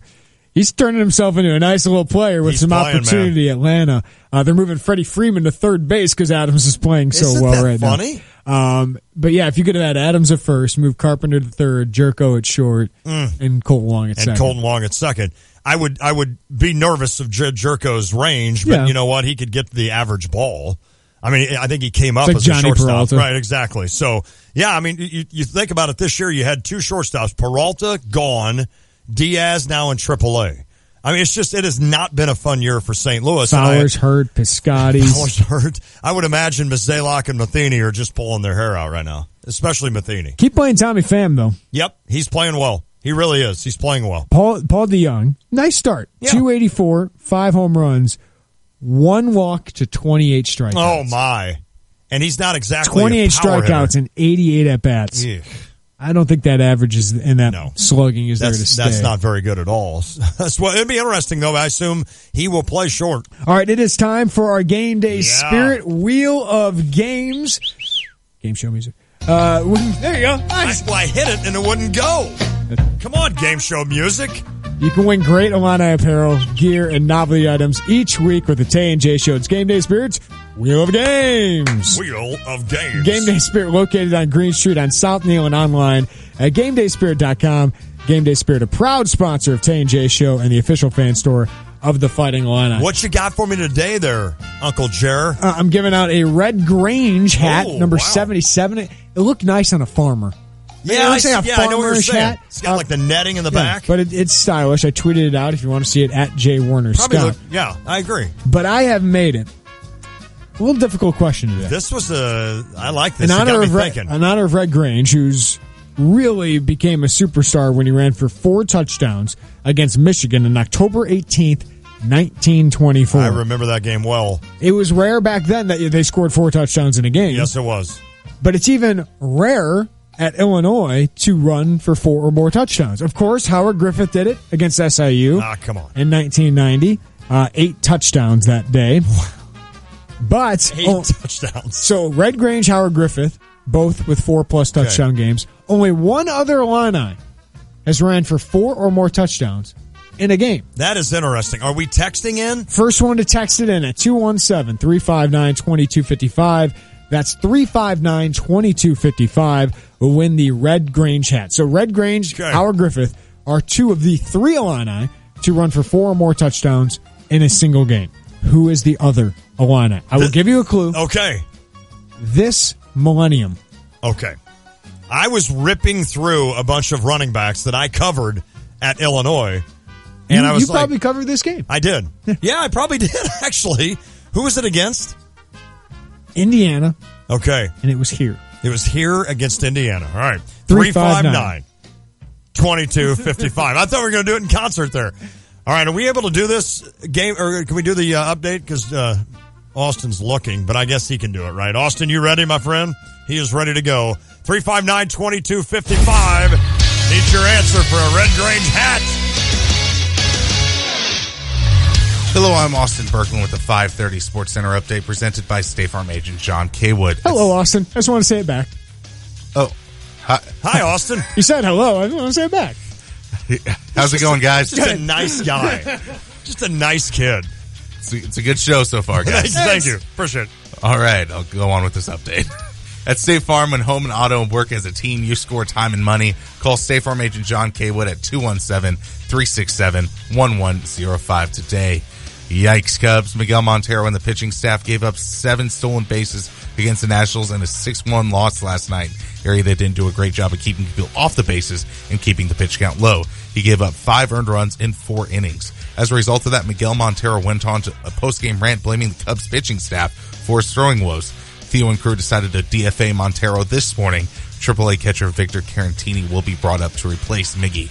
The 2 teams play again tonight at 6:05 Central Time. Lackey and Strasburg are the probables. Lackey gave up 3 hits and 1 earned run in his last start on June 23rd against the Marlins. The White Sox defeated the New York Yankees 4-3 from the rate last night off a walk-off single by Jose Abreu. Jose Quintana of the White Sox threw a gem, only giving up 2 hits and 4 walks in 6 1/3 innings. The Rate will play host tonight for Yankees Sox, and the pitching matchup is Masahiro Tanaka versus Carlos Rodon. While the White Sox won on a walk-off hit, the St. Louis Cardinals fell 6-5 on a walk-off hit against the Diamondbacks in the 10th inning. The Cardinals were up 5-2 in the 7th inning, yet the bullpen gave up 3 runs in the 8th and 9th innings. Then the 10th inning, Herman scored Ray Fuentes in the 10th inning off Matt Bowman. And Aledmus Diaz has been optioned to AAA, and Chris Paul got traded. He'll be a Rocket now, and that's made official. And that, my friends, is the Sports Center update. Goodbye. We got a winner. A lot of people guessed Mikel LaShore. Yes. Famously ran for a school record 330 yards against Northwestern. Only had 2 touchdowns that day. Ran one way all the time, didn't he? That's right. Couldn't find the end zone because the end zone wasn't there. Right. What a weird game. What a weird but cool kind of setting. You know who was awesome in that game? I was in Chicago that day and I didn't go to the game. Mikel LaShore was great. MVP of that game might have been Jay Prosh. Blocking for him. He was killing people. Oh, my goodness. And that's why he's in the NFL. That's correct. I mean, he just crushed people that day. He's a man. That kid's a man. He's a man when he showed up. Also had a lot of Juice Williams. Yeah, a lot of Juice guesses. I like that. Rocky Harvey. Yep. Mikel ran for 3 touchdowns. Who was it against? Baylor in the bowl game. That's right. That was the last time in a line I ran for 3 in a game. The correct answer is 2002. Antonio Harris ran for 4 touchdowns. So it's Howard Griffith, Red Grange, and Antonio Harris with 4+ touchdowns. It's interesting. There was a run of Illinois running backs. Somebody mentioned Thomas Rooks in there, but there was a run of running backs there around that. Antonio Harris, Robert Holcomb, Rocky Harvey, that Pierre little Thomas. era, Pierre Thomas. There was a run there where Illinois. Richard, Mikel. Yes. I mean, that was a nice little run of running back. I mean, and even after Mikel, Josh Ferguson. Yeah, he did all right. He's number 6 all time, Illinois rushing. Wow, you don't picture him in that group. No, but he did it for, he played 5 years. That's the thing. That helps. It was only 52 yards that first year, but you don't think of him as a running back. You don't. He ran for 700 plus yards in 3 straight years. My favorite guy out of that group we just mentioned was no doubt Robert Holcomb. One of my favorite guys. Number 1 all time. One of the nicest kids you'd ever meet. He's, I know you talk about a lot with Nathan Shieldhouse, guys like that, Malcolm Hill. Robert Holcomb was that kid. And he was good. And then I remember he was with the Rams, and I went down and did a story when I was at WAND of Simeon Rice, who was playing for the Cardinals, against Robert Holcomb, who was playing for the Rams, and they met down at the Dome down in St. Louis. That was really cool to do that story. But Robert Holcomb was one of my favorites. Who will forget Rocky Harvey at Michigan? When they won that game at Michigan, I was shooting a Milliken football game, get back in the truck, and Illinois is in the lead, go back and watch the highlights, and Rocky Harvey goes nuts. Rocky Harvey was good. Of course, he was part of that game with Michigan here where the fumble, Bill you know his name. Limone. Still reffing, isn't he? Is he? I think so. I would still. No, never mind. You got yelled at, right? I got yelled at by one of the nicer guys in the world. Kent says he doesn't remember this, but maybe he doesn't want to remember it. Maybe Kent's yelled at so many reporters. Maybe that's it. No, I was going to say he just stares at you normally from up above. You look up at him, you're like, what'd I do? But yeah, that was the game that the fumbles occurred, and Illinois actually did not fumble the ball, but they awarded it to Michigan, and then Michigan actually did fumble the ball, and they awarded to stay with Michigan, and it was crap. And I had the video on our WAND camera, and I was yelling at Bill on the field saying, hey, if you want to see the highlights of how this up, it's right here. And then did he look at you? Oh, he stared right at me. Oh, he looked right at me when I said it. Stared yes. Did he say anything? He did not say a word. That is the day that Lante started instant replay. That's correct. Right? I'm telling you that the next year they started that game. Ron Turner yelled and screamed about that. And if I have my facts correct, and I'm old now, I think Ohio State and Michigan were the only 2 Big Ten teams to vote against instant replay. And of course, we're like, well, yeah, why wouldn't you? You get every call, which maybe they didn't. The other notable thing about that game, there's a lot of notables about that game. I met Bill Self for the first time that night coming out of Tumble Inn. How about that? Nice. I met Bill Self and Billy Gillespie. We're walking out of the Tumble Inn, and I'm like, hey, Coach, I'm Lante. I'm going to get to know you. Yeah. So it was pretty cool. It was a cool day, except for those stinking fumbles. I got to quit talking about it, or I'll start cursing. I was just looking at these career rushing lists, and Juice Williams is number 7. He's tied with Michaela Short, both with 2,557 rushing yards during their career. Nathan Shieldhouse had 2,066. Number 3 is Fred Castardo, ran for 516 in the 60s. Tim Brasic, number 4. Tim Brasic. And John Easterbrook, number 5. Wow. Riley O'Toole, who barely played, number 8. And Eddie McGee barely played at number 9 for career rushing yards by a quarterback. I would think Chase Crouch gets into the top 3. How cool would that be? By the end of next year. Yes. If he stays healthy, he will be in the top 3. You've got to be right. And whoever's after Chase Crouch, and I think in his first season will be in the top 5. Isn't that amazing? Right? Just like that. That's the difference of college football today. You're going to have running quarterbacks, and in Garrick McGee's offense, they're definitely going to have you only have to get, 500 to get into the top 3? Right. That's the amazing thing. If it's Cam Thomas in 2019, or if it's Karan Taylor in 2019, or Trey Lowe, who they're recruiting crazy. now, I would imagine that they will be in the top 5 pretty quickly. Chase Crouch, does he change at all after he got hurt last year? He doesn't change his style, does he? I think he's got to be smarter. He does. I agree. Don't jump into the end zone in the first quarter against Rutgers. Right. Like that, you don't need to do that. I'll never forget that game when he comes off and he's just holding his... It's hard to take that out of a player. It is. No, it is. Like totally. telling Nathan Shieldhouse not to leap in the air, which was an iconic moment for him against NIU. That it's hard to take that out of a player. You just want him to be a little smarter. You do. That, hey... Totally agree. Especially this year with Illinois. Yeah. It's, hey, if it's 4th down... game winning against Ohio State, then go at it. Yes, jump as hard as you want. But if it's second down and goal from the 5, and you're at the 1-yard line, we need you the rest of the season. Yes, we do. So let's live to play another down. right? That's the kind of thing with Chase Crouch, because behind him, I like Cam Thomas's potential, his tools. He's not ready to play. No. Jeff George Jr., I just don't see it. Maybe he gets a lot better. Yeah.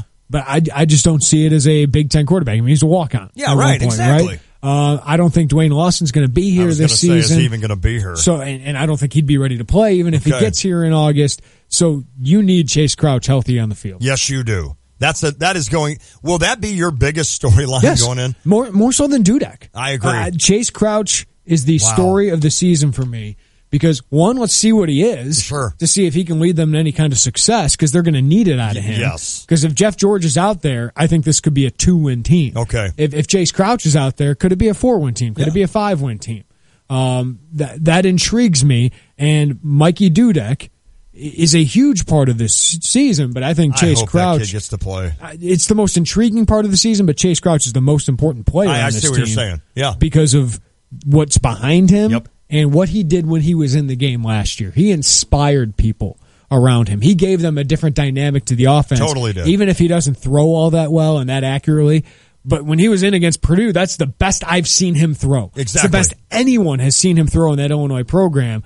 He's got that gamer mentality. It's like Karan Taylor out of Peoria. Yep. You see him throw at a camp, it's like, yeah, but you get into a game. Get into a game, he's just got that. The lights are on. I agree. I'm a performer. There's some guys that just lead, and I know a guy like Nathan Shieldhouse was a great leader, but Riley O'Toole was one of those guys that guys just, they felt comfortable when he was in there. They wanted to play hard with him in there, and you wonder if Chase Crouch doesn't have that. Wes Lunt did not have it. He didn't. I defended Wes Lunt for his intelligence.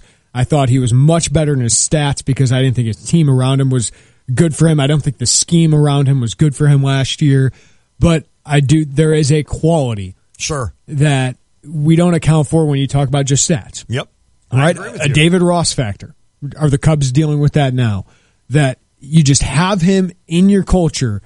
You have him in the huddle. He makes a difference. It does. That people are inspired by him. They want to play for him. He's got that quality with that team. What would be a successful win-loss season for Illinois this year? 5? I think that'd be very successful. Okay. Because I've seen some things out there like, Illinois could win 6, maybe 7. I'm like, what?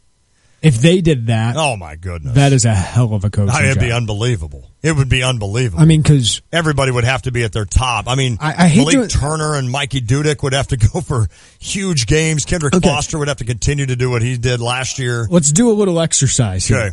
Of your senior class, which is 8 strong. Wow. You have an 8 strong senior class. When last year I think it was like 25, something like that.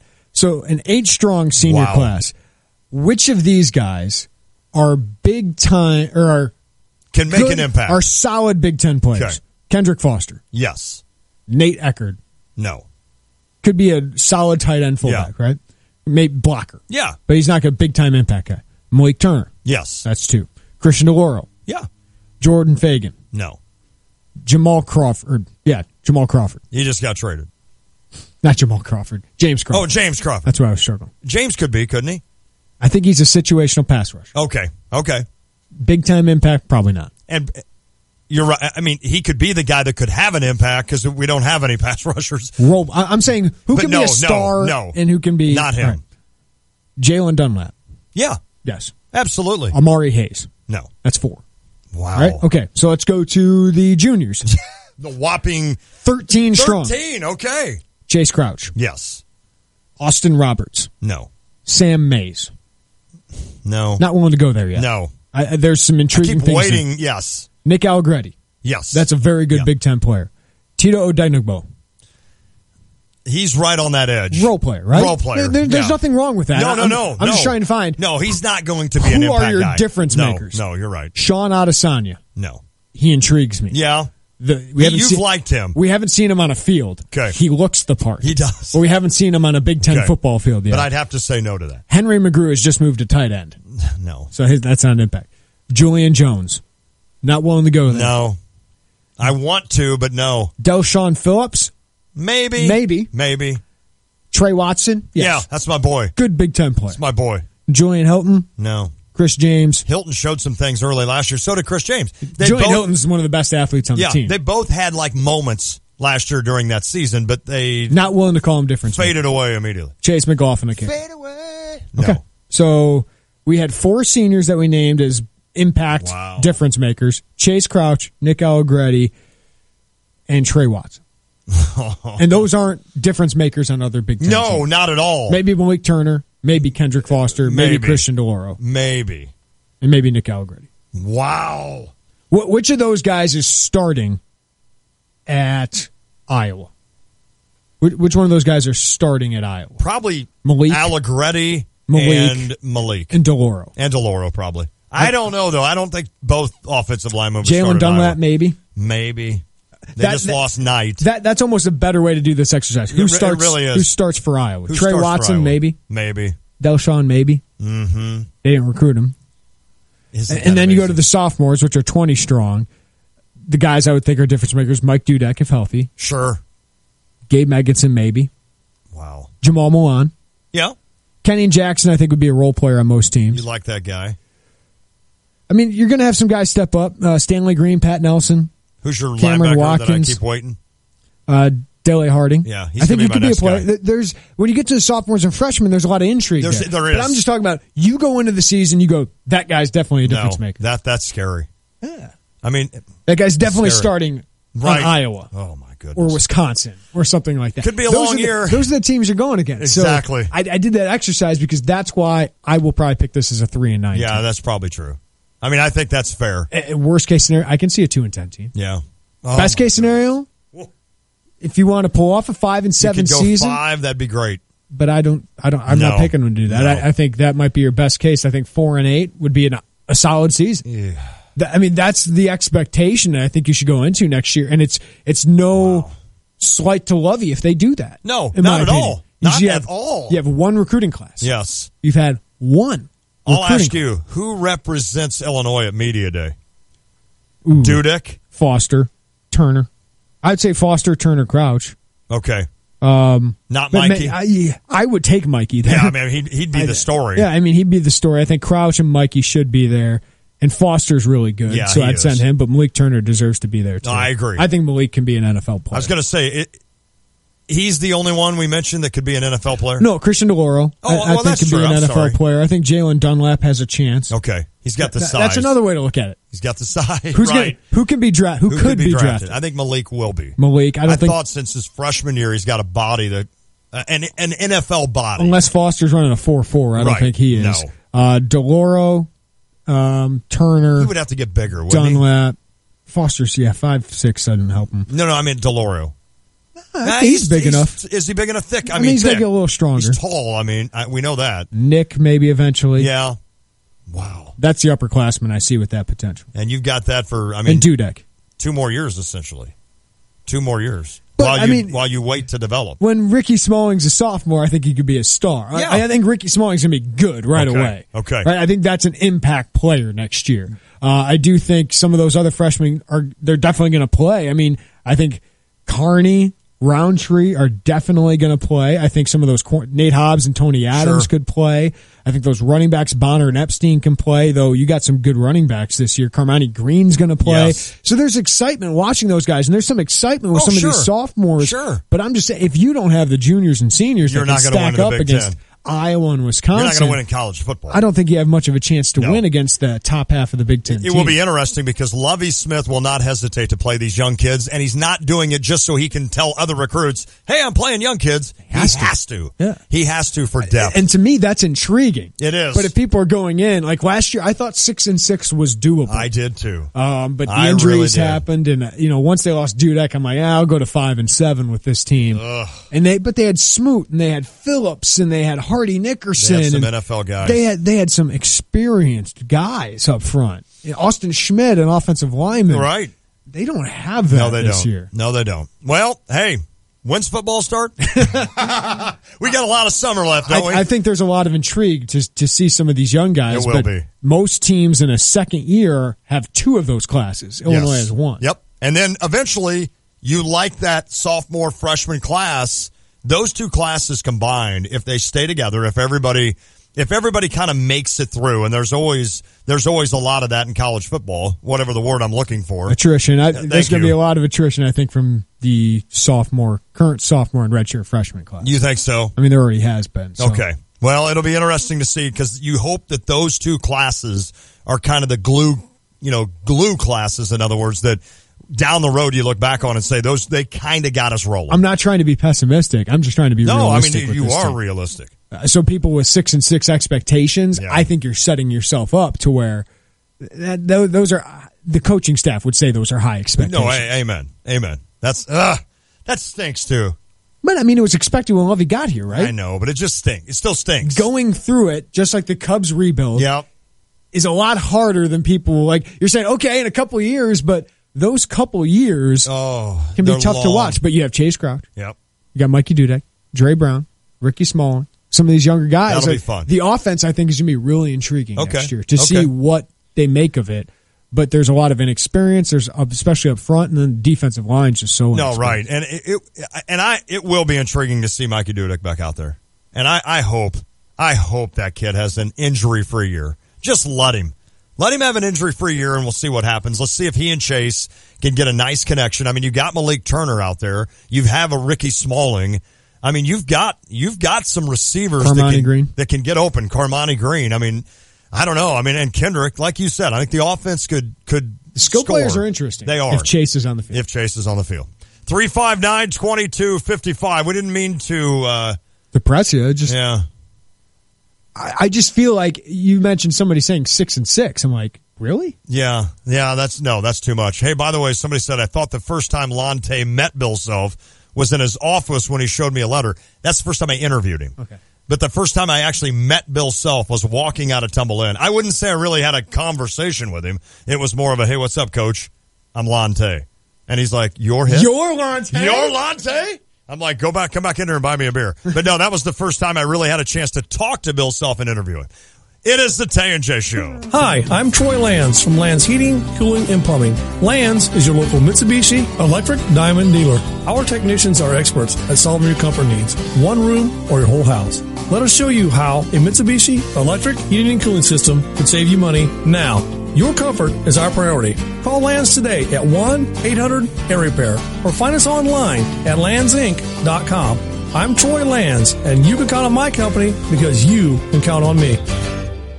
Guidance, trust, protection, service. It's the mantra of GTPS Insurance. When you work with GTPS, you'll never have to call an 800 number in a different state. You deal with people who live and work in our community and know it's important to your business. GTPS is your local source for business insurance, property, general liability, workers' compensation, and group health insurance, and they'll work with you to formulate the best package for the needs of you and your business. Contact a GTPS insurance agent today at 359-9000 or visit online at gtpsinsurance.com. DP Dough is the original Calzone company, and they cater all types and sizes of events, from office orders to private parties to entire visiting football teams. Everyone will be sure to enjoy something different than the same old sandwiches or pizza. DP Dough also delivers to nearly all of Champaign, Urbana, and Savoy until late at night. So give them a call or order online when you're hungry and no one else is delivering. With over 1 million calzones served since opening in 2006, DP Dough is sure to satisfy and fill you up. DP Dough, the original Calzone company. Your 401k is likely one of your most important assets, but it's only one part of a comprehensive retirement strategy. Edward Jones can help you understand how your retirement assets fit into your entire retirement picture so you can work towards meeting your unique retirement goals. Contact me, Mike Kessel, your Champaign Edward Jones financial advisor at 1701 Broadmoor Drive, Suite 110. Contact me today at 217-352-0117. 352-0117. Edward Jones, making sense of investing. Member SIPC. You know you need to do it, and you know you should do it at least twice a year. You owe it to yourself. I'm talking about a checkup at West Main Dental in Urbana. When was the last time you visited the dentist? If you can't remember, or you're in need of a new dentistry team, West Main Dental is where you should go. Our team at West Main Dental is waiting to see you. Come in and be catered by a professional staff that includes Dr. Janet Bardell, a University of Illinois and Southern Illinois University graduate. West Main Dental offers the highest level of dental care in a warm and comforting environment. environment. From a simple quick checkup to providing you with an at-home teeth whitening kit or orthodontic services, trust the professionals at West Main Dental. Visit West Main Dental in downtown Urbana on Main Street, online at westmaindental.com, or call 607-1292. Trust me, you won't be able to stop smiling with a set of healthy, sparkling white teeth thanks to the work of West Main Dental. West Main Dental, online at westmaindental.com, or call 607-1292 to schedule an appointment today. Hey Cardinals fans, why not make the trip to St. Louis and come celebrate the 4th of July with us? Make the trip to St. Louis, enjoy baseball, and take home some giveaways as well. It all starts Friday, June 30th when the Cardinals host the Nationals. It's the 1967 World Series Championship Beer Stein presented by Budweiser. Then on Saturday, July 1st, it's the wearable replica 1942 World Series Championship ring presented by Edward Jones. On Sunday, July 2nd, it's a unique giveaway, the adult patriotic cowboy hat. You'll be the hit of any 4th of July celebration with your new cowboy hat. Monday, July 3rd, the Cardinals welcome the Marlins to town. Stay in your seat after the game. It's a Cooper Tires fireworks night. Then on the 4th of July, fans will take home their own set of patriotic Cardinals socks, courtesy of Coca-Cola. Make the trip to St. Louis, June 30th, July 1st, 2nd, 3rd, and 4th. Tickets are available at cardinals.com/promotions. Game Day Spirit, located at 1422 South Neal Street, will be moving to the corner of Neal and Kirby in Champaign this July. Shop closeout sales and save up to 40% off before they move. Everything will be marked down at least 20% off, including name brands such as Nike, Under Armour, Adidas, Columbia, and more. These deals will be available at the South Neal Street location only from June 30th to July 9th. Shop early for the best selection. T-shirts as low as $6, 30% off headwear, and 40% off all local high school apparel. Follow Game Day Spirit on Facebook, Twitter, or Instagram to stay in the know of all things game day and all things Fighting Illini. When you're heading home, Tay and J are on your way talking sports. Weekday afternoons 3 to 6 here on ESPN Radio 93.5. Oh, yeah. Hey, I got something for you, Jeremy. You ever, try to throw left-handed or your opposite hand or shoot a basket like a basketball? Sure. Isn't it funny how you can look so bad doing that? That's why you practice, kids. That's exactly right. Now, dribbling, if you don't practice something, you're going to look like an idiot doing it. I was always decent at dribbling. I practiced that a lot. Did my old Steve Alford dribble around the folding chairs in the driveway. But it's amazing if you if you're right-handed and you throw a baseball and then you try to throw it left-handed, you just look horrible. You can't even try to look cool. Yeah. It's I don't even look cool doing this. One guy who throws left-handed is Jose Quintana. Yes, he is. Look at that segue. That you was see that? That's a pro. I don't know how you do it. All right, so Austin put on the sheet earlier today that Jose Quintana trade value skyrocketing. Right. And I don't think it's worsened here recently. No, I agree. I don't think it ever tanked. I don't either. I think we as fans, there's a big enough example. Every game is trade value. For a guy like Quintana, I don't think that's true. No. I think Verlander, his trade value is lessened a little bit this year, but I still think his value is pretty close to what it was last year. Agree. Because, you have such a big sample size on him. For Quintana, he's still top 20 in wins above replacement. Exactly. He's had 4 straight great starts in a row. Had a couple bad ones to start the year. Then went on a tear for 40 innings. Yep. Then had 2 bad starts. Yep. And then he's had 4 straight great starts. So I still think he's a huge trade piece. I do too. For one of the most needed positions at the trade deadline. Dare I say that his analytics still ranked? They're still solid. Yeah. So just maybe if you watch him bomb one game, I'm sure the analytics still show you that he's a heck of a pitcher. Yeah, he's been good. Again, we've got years to see this, and I don't think he's going anywhere. Plus, he's left-handed, man. I love lefties. He's got a couple years left on that deal as well. A beautiful deal. Right? Thanks to our guest today, Mark Tupper, Decatur Herald and Review, joined us in the 3 o'clock hour. Also, Matt Silich, NBA Tay and J expert and From the Corner NBA podcast. I love it. Thanks to our interns as well. I don't think I have enough time to list them off. Jim, congratulations to Jim. He won the Red Grange hat. I don't know where Jim's from. All right, everybody, have a great one. We'll see you not tomorrow. Friday. We'll see you Friday. There's a Cardinals game tomorrow. Jeremy and I get an unexpected day off. That's awesome. It's the Tay and J Show.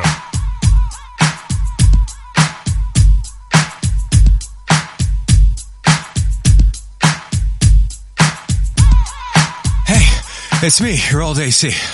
We need to talk, man. I am out of hair. Trust me, it's not going to get much better.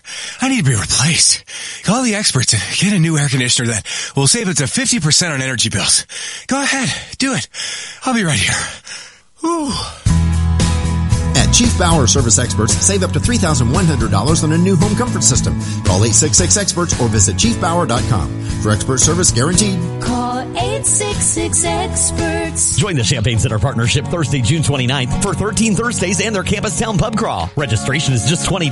Registrants receive a complimentary event t-shirt, 3 drink vouchers, a slow ride pedal tour through Campus Town, and parking validation. Tour 1 begins at 5 p.m. at Fat City Bar and Grill and includes a stop at the Hub. Tour 2 begins at 7 p.m. at Legends, with pub stops including Firehouse and Murphy's. Get more details at ChampaignCenter.com. You live the Champaign life.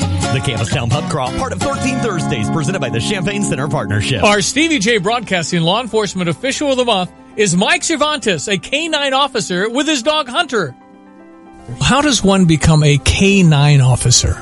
Well, I was fortunate enough when Sergeant Lushin had the dog, I was in the street crimes unit with him. So as Hunter started his drug career, per se, that's when I started also. For Hunter specifically, he's a narcotics detection and human detection dog. So if somebody, say a little kid walks away from a place, or an older person walks away from a nursing home, something like that, he's able to track them down. He's also able to do article recoveries. So if somebody's running from us and they toss a gun, somebody loses their keys, which we've helped do that before, he can go in an area and I can give him the command to search for that human odor, and he can find that. He's also able to detect odors of illegal narcotic. Brought to you by F.E. Moran Security Solutions. Get strong and stay strong at your Champaign Curves. Ladies, rethink your fitness strategy. Let your Curves coach show you the health and beauty benefits that working out offers. For a limited time, new members can join. Get personal instruction and your best body all summer long for just $10. 30-minute cardio, strength training, stretching, and meal planning can get you where you want to be this season. Curves is for women only. At last, feel free to sweat. Curves, when you just want to work out. Located behind Biaggi's in Champaign. Call or go to curves.com today. Chicago Cubs are going to be in the World Series, and maybe sooner than we think. It's our trip to Wrigley Field, Chicago. You can join us on Wednesday, July 5th. The Cubbies take on Tampa Bay at 1:20. Our trip to see the world champion Chicago Cubs. Rooftop tickets and motor coach to Chicago. All your food and beverages are included. Pay online or come by the Stevie J Broadcasting Studios to pay by check. All your details at StevieJ.com. StevieJay.com. You're listening to WSJK ESPN 93.5 Tuscola, Champaign-Urbana, your home for the St. Louis Cardinals. Sports Center. I'm Steve Lennox. NBA storylines dominating the day, and we are still a few days away from July 1 when teams can start talking to free